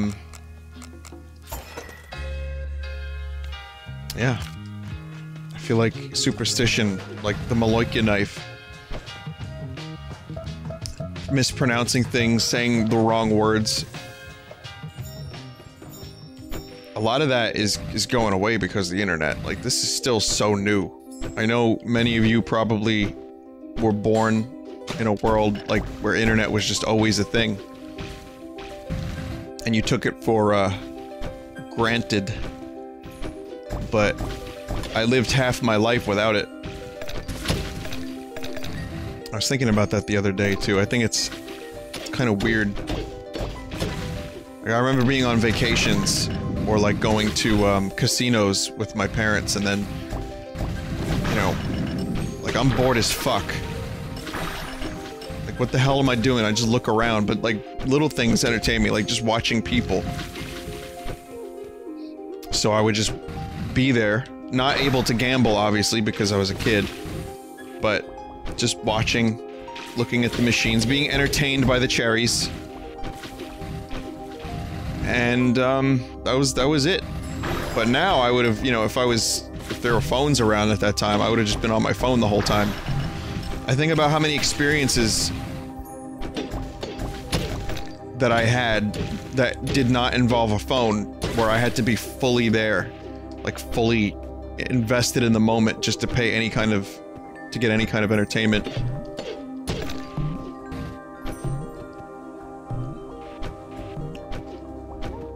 I do think that the phone culture thing is a little bit overblown. You know, people freak out about it. But I also think there is something to it. You know, and I'm not sure that being on the phone at all moments is good. Like, I find myself losing empathy. I find myself... It's like... You know, you miss out on that face-to-face interaction.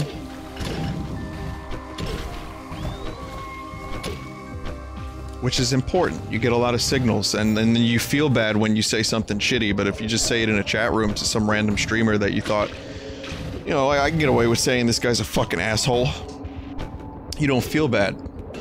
It's just there. It's gone then.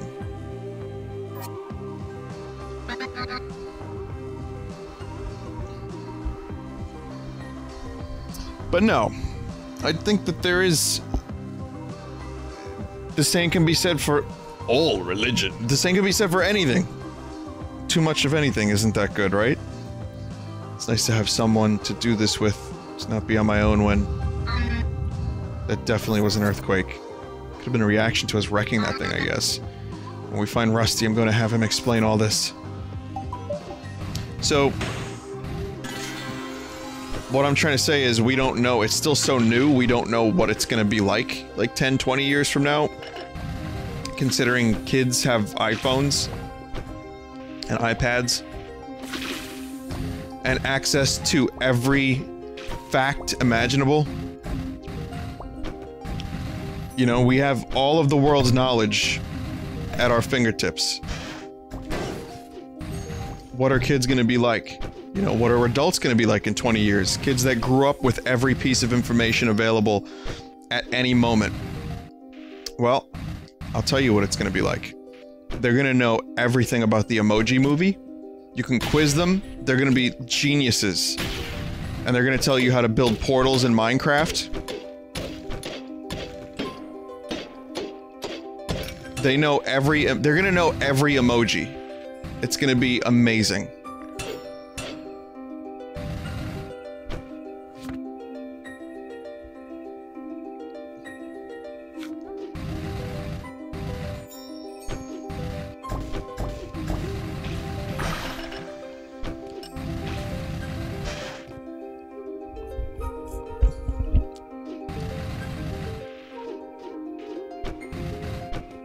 I mean, think about it, it's more fun. It's more fun to learn about video games and stuff.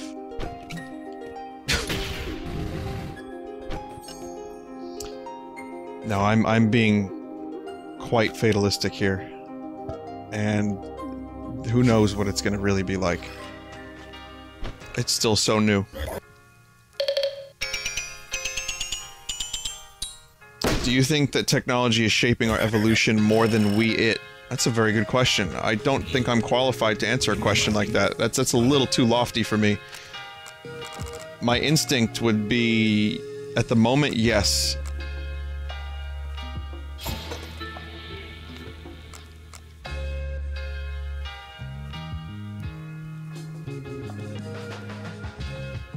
And I think we could maybe get to a point where we have it under better control.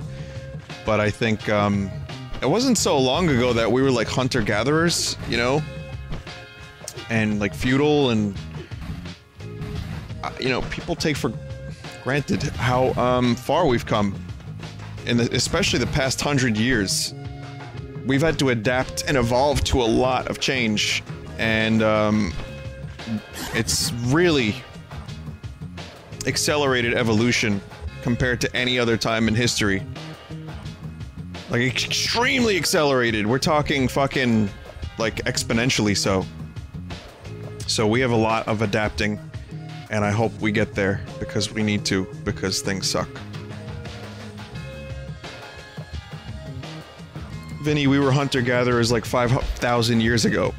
Think about how long we've been on this planet. Compare that to our evolution. That's like a second on a clock of 24 hours.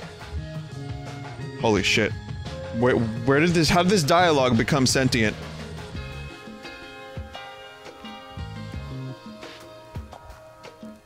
The world sure has changed since I was but a young bot. It's rockweed taking over parts of the mine. Bots building rockets to escape the planet. Just keep selling my upgrade cogs like I've always done.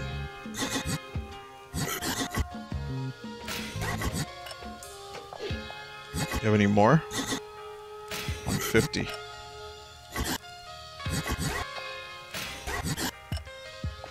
Thanks.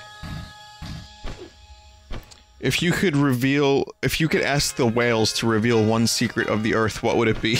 That's a weird question. I like this chat we're having tonight, though. It's good, and you guys are actually... It's, I'm getting a lot of good feedback. I would ask the whales what the Great Pyramid... if there's any deeper purpose to it, other than just a burial tomb or... There's a lot going on with the Great Pyramid. There's some interesting... books and stuff about it that I thought was, I have infinite flight now. Anyway, the Great Pyramid I find to be fascinating, and, its construction, everything about it, it's wonderful. And, yeah, let me know about that. I'll take it. Could I ask the whales who killed JFK? You think they would have that information?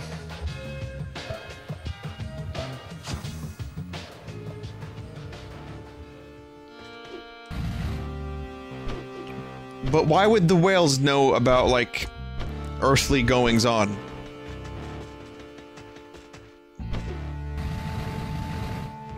It was a whale itself. A whale killed JFK. The dolphins did it.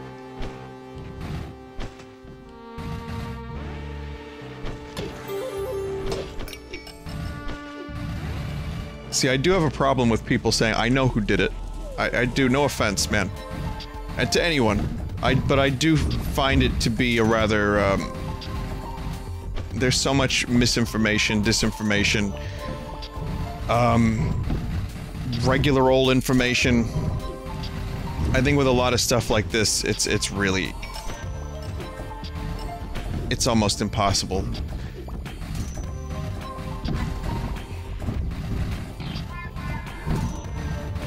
Some things it's just hard to know for sure. You know. And dolphins don't tell. Dolphins make good assassins, yes, but they don't ever reveal their agenda.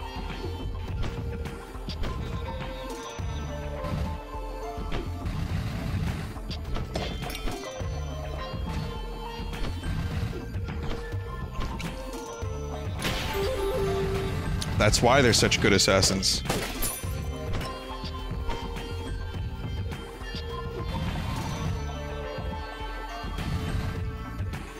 Vinesauce chat brought to you by the History Channel. Well, you know what's funny about the History Channel? The entire concept of the fact that it's called the History Channel, that's what's funny about it to me. The fact that Ancient Aliens is the #1 show on the History Channel, I think it's #1. And is in, like, what? It's like 10th season? Is fucking astounding to me. And I still wonder, like, how many times are they gonna go to the same temples and reference the same Zecharia Sitchin novels? It's the same shit. Where's the history, man?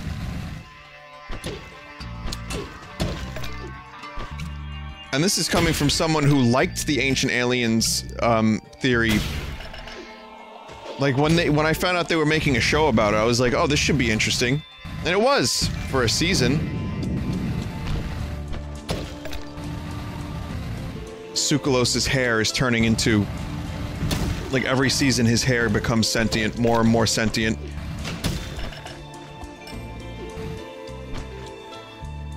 What's that? Nah, mate, you want more Pawn Stars. That's a History Channel show? Classic.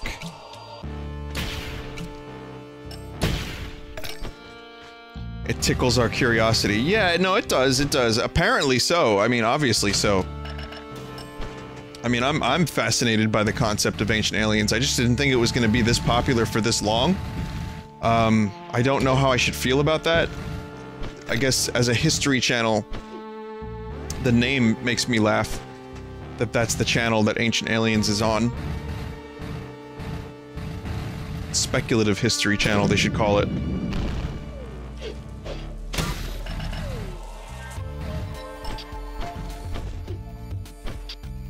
They go into history of every item presented on Pawn Stars. Okay, well that's somewhat historical, I guess.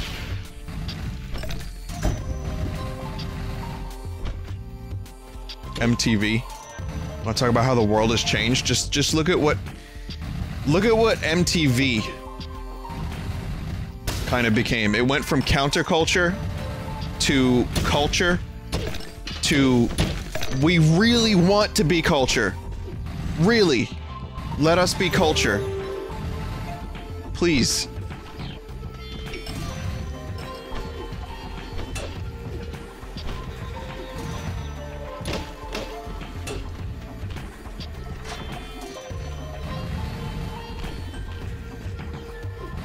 Someone in chat just said, MTV is propaganda now. That's funny. I don't even totally disagree with that.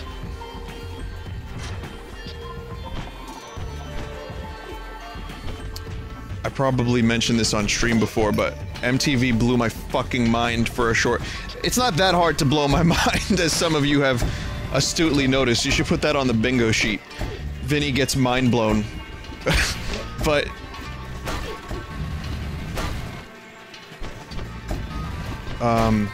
this is, yes, good job, Vinny. The thing that fucking... It was crazy because they had music videos, right? And I would watch the music videos. Then one day, they had this new music video thing. This is before I had a computer. Like, this predated me getting a computer by like a year.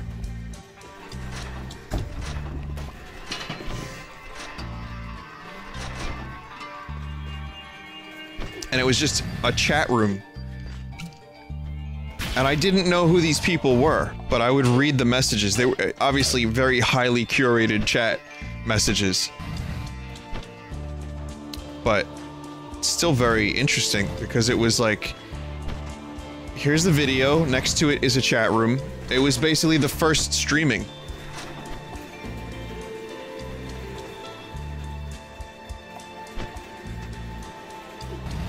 In many ways.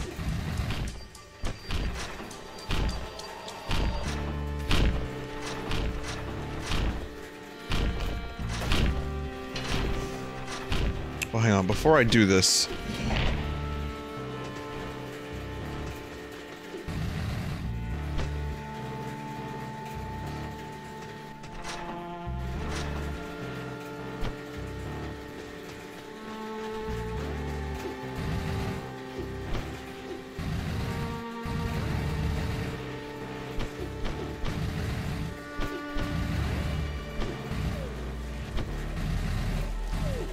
Fucking hell.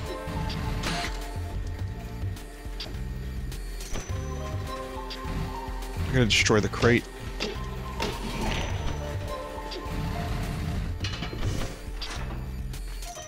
There we go. I don't know why that took me a minute to process. Ah, fuck, I need water. There's no water here, is there?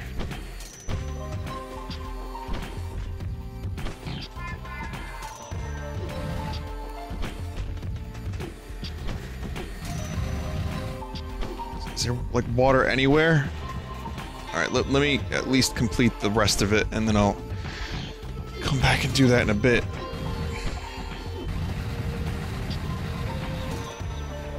No, I can't. It won't let me do the dirt thing. See? I can't Iron Giant my way through it.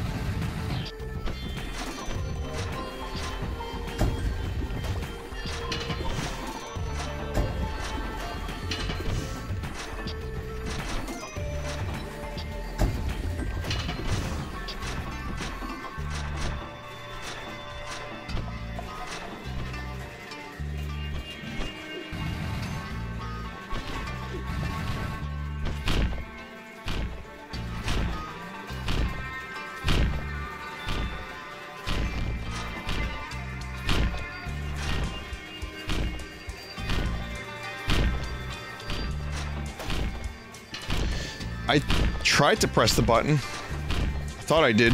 I guess it didn't register.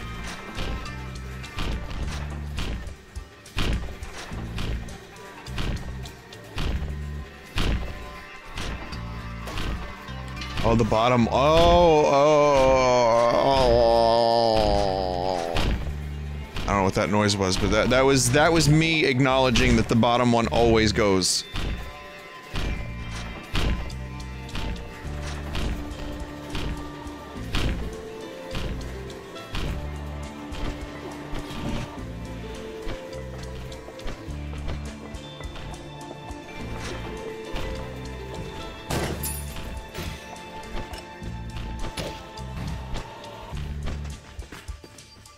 Alright, so now I just need to find some water.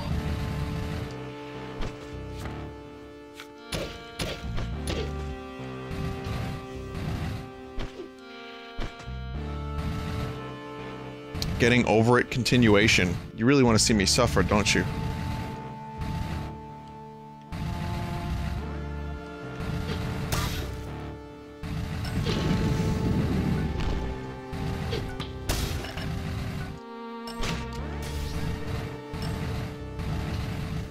That's enough water.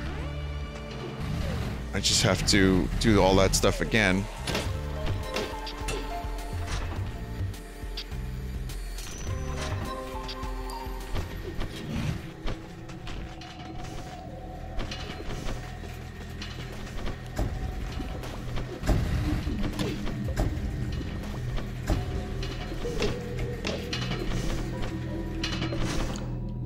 Really good combination of puzzles and action in this game.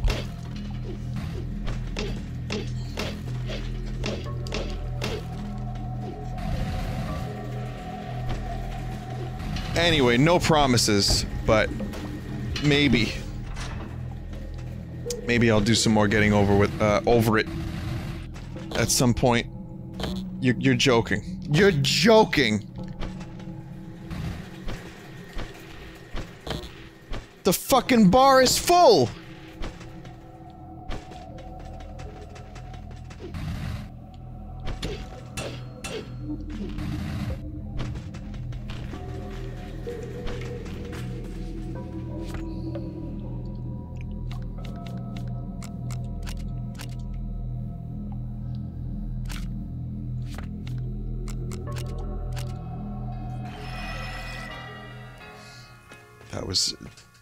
That was soul-crushing.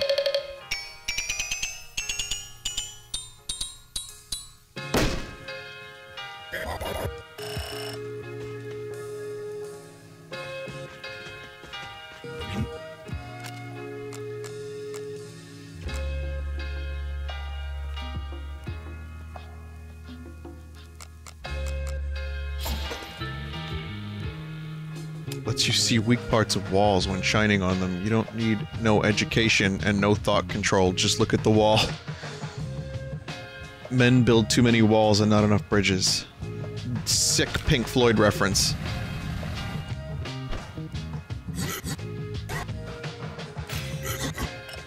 That was the most expensive cog yet.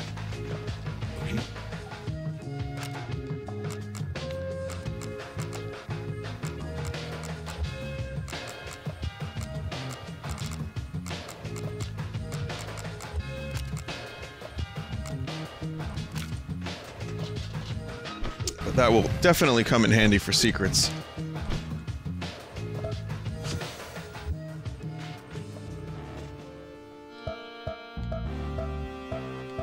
Anyway, I'm gonna play this a little bit longer. I think, again, we're getting real close to the end of this game. I'm probably gonna do some item hunting on my own. And that way, the rest of it will be more or less story.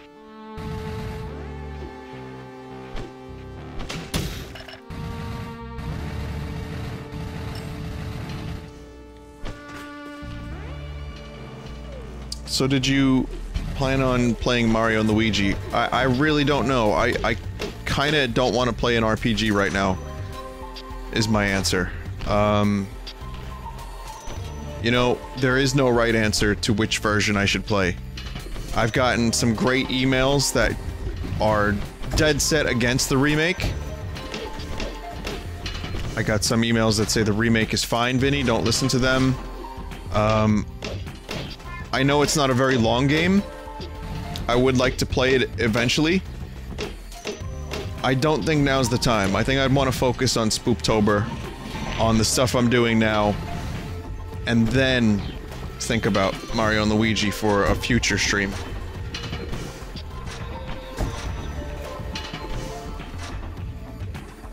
I know I would like it. I genuinely feel like I would like it, and I know whatever version I play, it's gonna end up being a good game.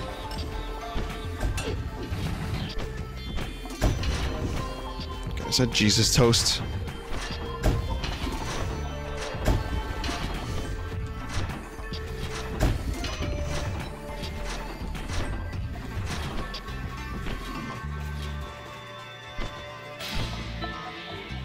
Yes, it is. Holy toast. You know how the universe sometimes tries to send us subtle messages through the most mundane of commodities? This is not one of those objects. Ready for a sour prize? Donut talk to me, loaf me alone.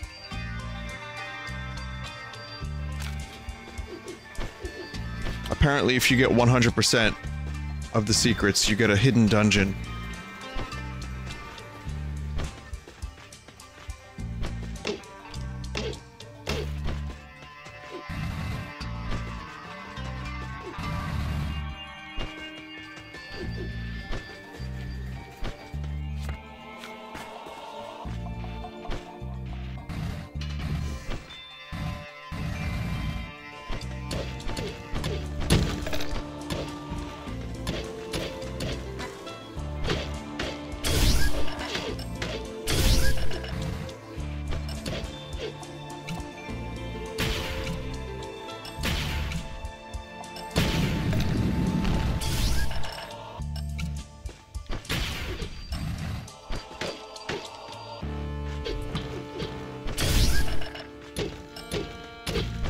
Kinda after playing Metroid, Samus Returns. A counter button sounds really good right about now.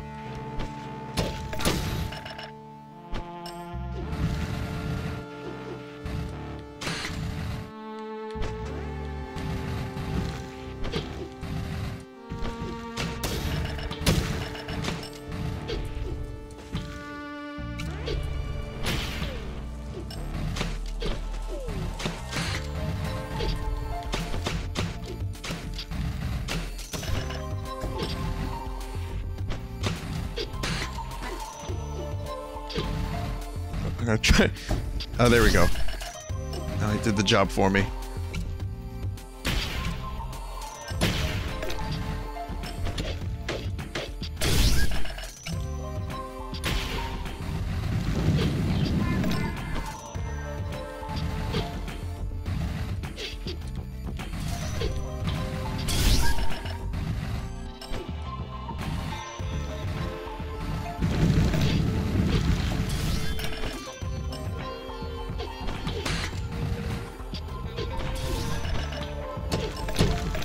They're just dropping into the lava for me.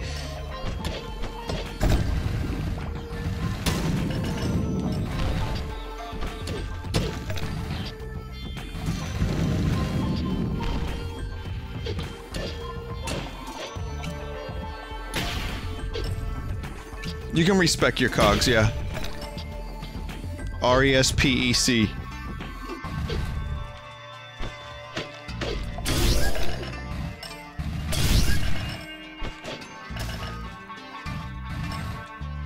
Respec. I think this might be one of my favorite tunes in the game. Very appropriate.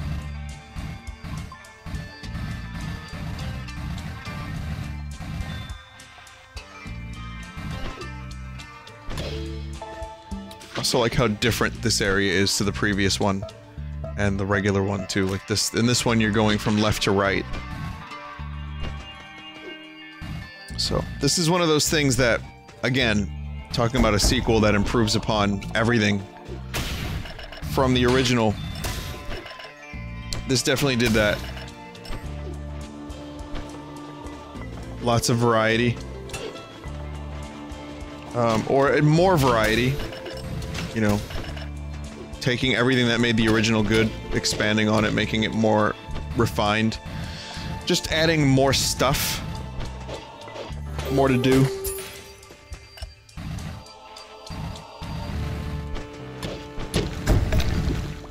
That upgrade is really, really, really good. I mean, I heard the cog, now I know what to listen for. Oh, what the fuck is this? There's a cake down there.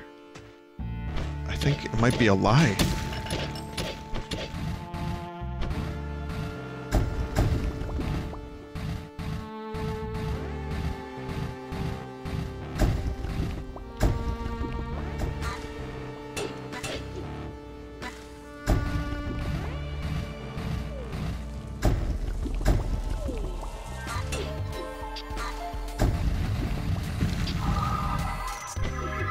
A lot of damage to find out if I could get that.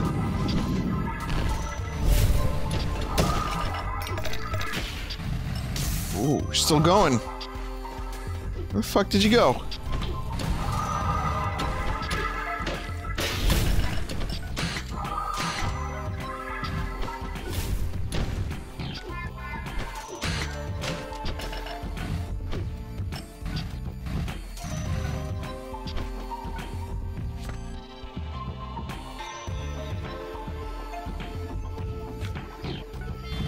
Oh, I see. The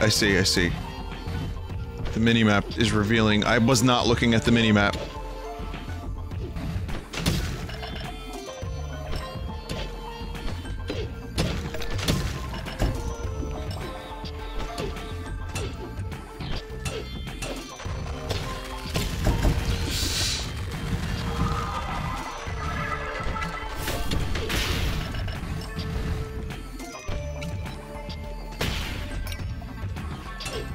There it is. There's the entrance.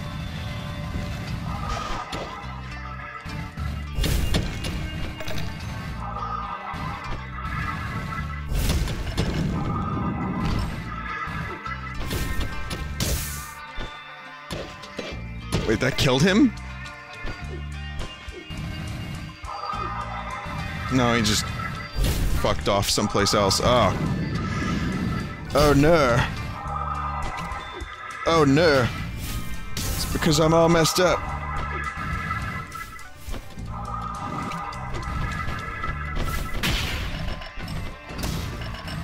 Give me some health.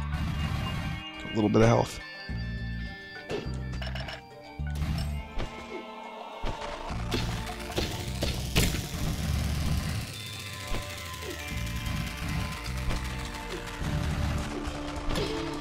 Yeah. Worth it. Worth going the extra mile.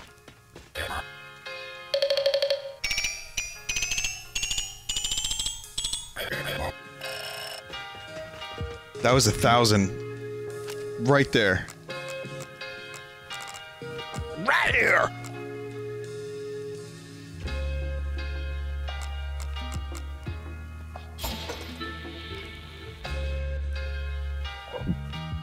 Lets you shoot pressure bombs mid-air, so take to the skies and release your bombs from a safe distance. That could lead to a lot of new discoveries. Alright, so the right side of my brain hurts. Which means in a couple minutes I'm going to end the stream for the night.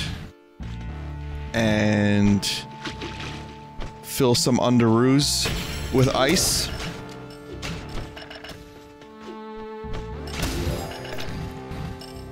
When did nerd ice become a thing? Like, I want to know around what year did nerd ice start happening?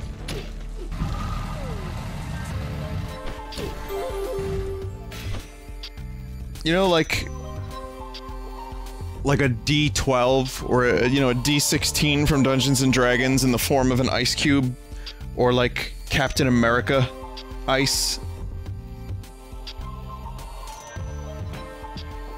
Yeah. Like ice cubes in the shape of nerd items. Like Chewy. No, not nerd dice. I'm talking about nerd ice.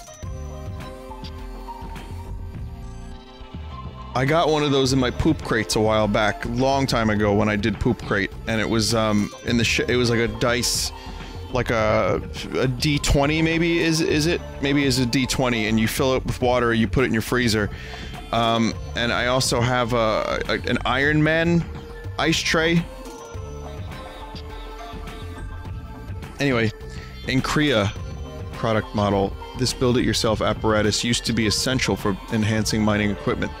The name printed on the device sounded like either nonsensical drivel or a curse from a cold northern kingdom. The 30-day return policy excludes free shipping, but includes a complimentary smirk.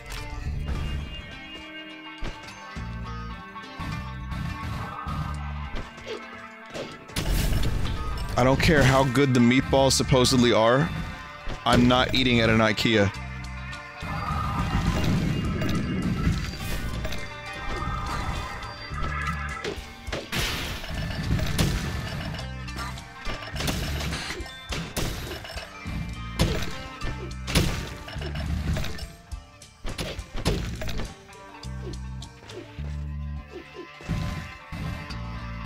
Their desserts are pretty good. Horse meat. Oh, you really sold me. Now I'm gonna go. Now I need to check it out.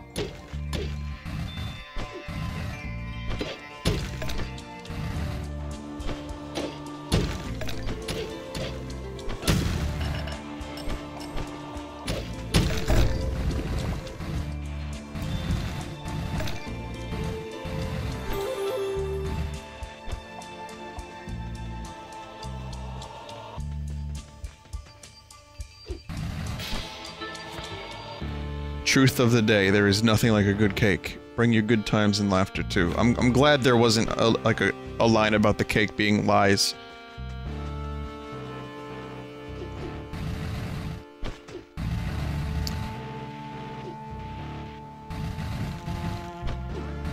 They were exposed for using horse meat? Come on. Is that really true? You gotta think horse meat is probably a little bit more difficult to acquire. You know, if they're gonna like... if they're gonna use weird meat for their meatballs, you would expect it would be something that you could find almost everywhere, cheap, easy, maybe free. It seems like it would take some effort to actually get a horse.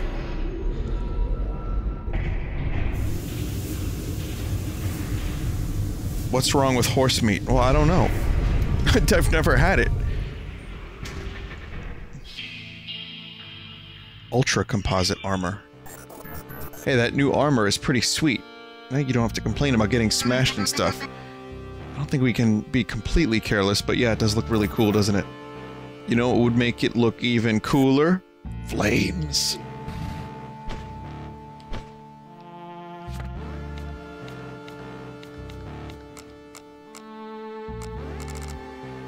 Reduces damage taken.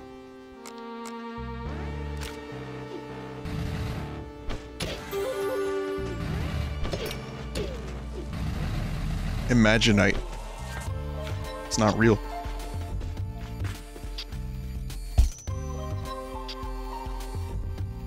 What was the first person game that you played That feels like Blade Runner months ago. That would be Observer.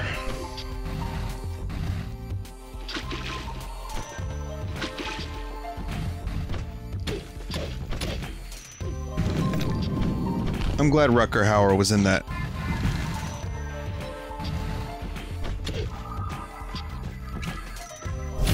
The take a shot every time I say Blade Runner rule is still in effect. So if you need reason to get drunk, which you don't because you would do it anyway, if you're playing along with this particular game to do shots, then you were just gonna drink anyway, regardless of my existence or the word Blade Runner.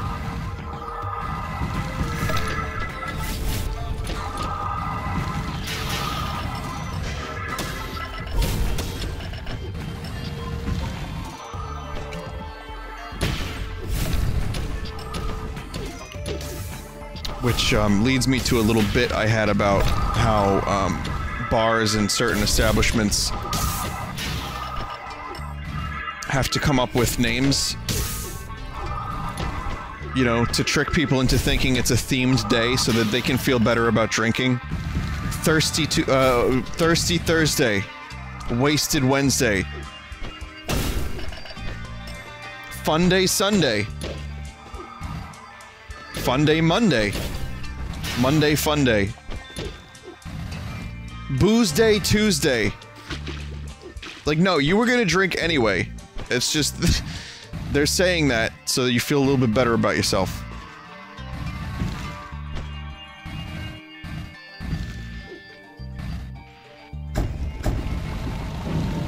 I had a bro friend for a little while. And, good lad. Good chap. But he would, yeah, get suckered into those events where you'd get like $1 off a drink that would cost like $10. But nah, it's reason enough to go there and get fucked up, I suppose.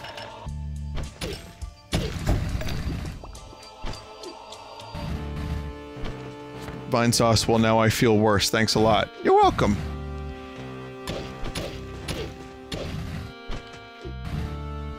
I mean, do what you want. You know, enjoy yourself if you're gonna do it, but I don't know, I'm not really the world's biggest fan of over-drinking.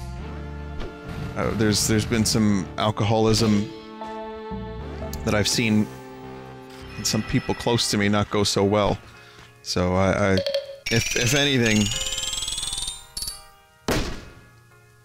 you know, do what you want, just be careful. How's that sound?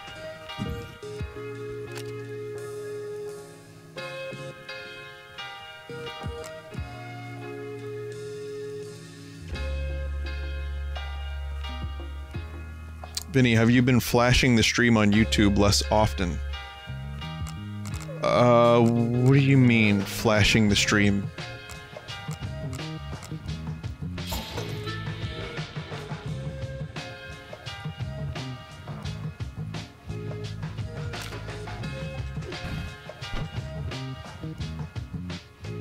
Well, I don't stream on YouTube anymore because I'm legally not allowed to, so... I don't know if it... Like, so the stream will pop up on YouTube when I first start, for the first 30 seconds, and then after that, it's only on Twitch.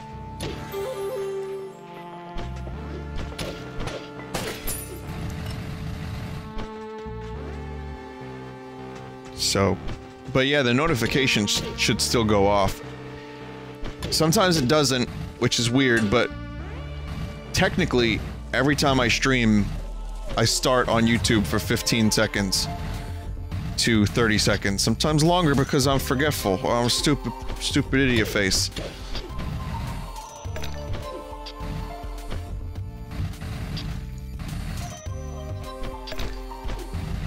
But yeah. Are bits only mandatory on US Twitch channels? Didn't see them enabled on Joel's channel. Yeah, it seems like... I think it's US only at the moment. I didn't know that. I thought it was being enabled for everyone across the board.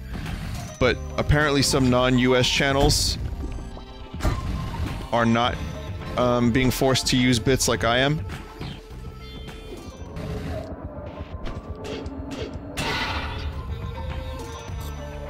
Whoa! That's the last one. I mean, woo!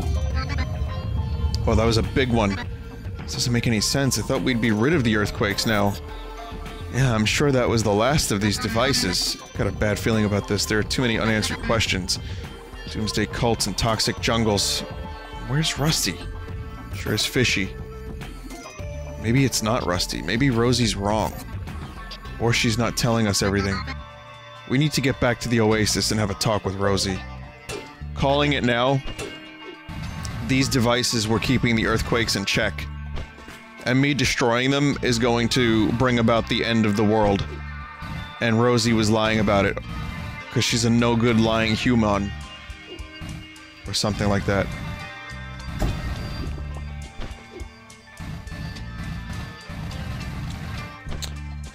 So, we'll leave off there. Very addictive game. Difficult to stop playing for sure.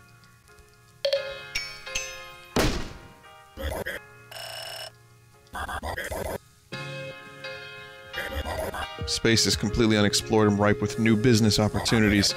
Managed to build a new life out of nothing before, kiddo. If anything, I'm more prepared now than when I was younger. I mean, in SteamWorld Heist, everyone's in space already. I don't like to bother the professor. Maybe I could ask her if I could just take a look inside the rocket now that it's done. It's really... Oh, why am I doing that? It's really, really cool, don't you think? I think that was the voice. This is the voice. The English. Ah, yes, you found 33 fascinating artifacts. I need 42.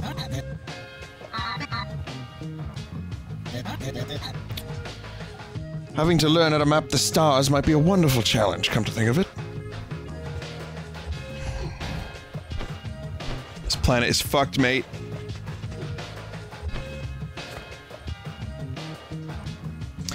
Vinny, how close relation do you have with the other Vinesauce streamers? It's a very rare case that you guys play a game together, to my knowledge. Well, I guess the real answer to the question is, I like to stream alone a lot. More often than not, I am a lone streamer. And, we talk. Some of us talk. I see some more than others. You know, when you spend 7 years with people, you tend to learn, you know, some people are just, they just naturally gravitate toward other camps and toward other people. And I'm kind of a, you know, I'm an introvert, so not too much. And someone asked me how come I don't watch other streamers' stuff. It's like, there's like so many of them. So I just kind of, it's a loose association for sanity's sake. Because there's just too much to keep up with. And that's pretty much it.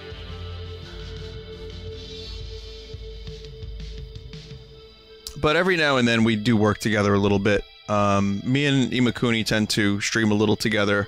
I talk to Hootie somewhat from time to time. KY and I do an irregular podcast whenever that happens. And we get together for the charity stream.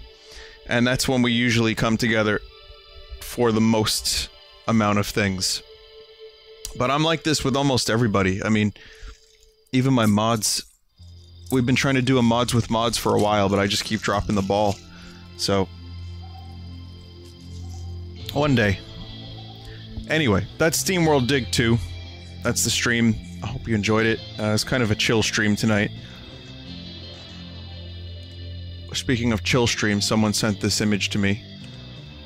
That is a crusty controller, if I've ever seen one. Chalky, ashy. But the name of it is Chillstream, apparently.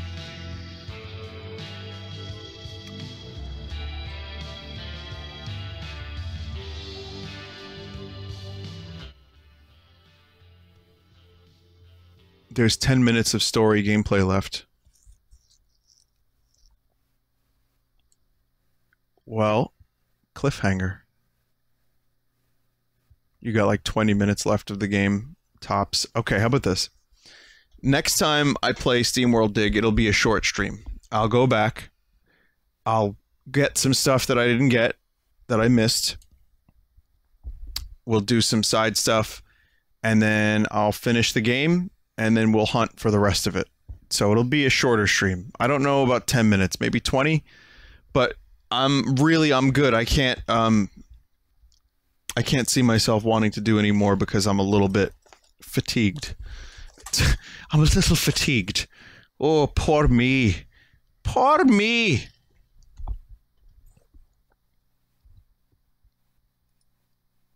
$20 if you're really bad. 10-minute. No, I'm good. I'm good.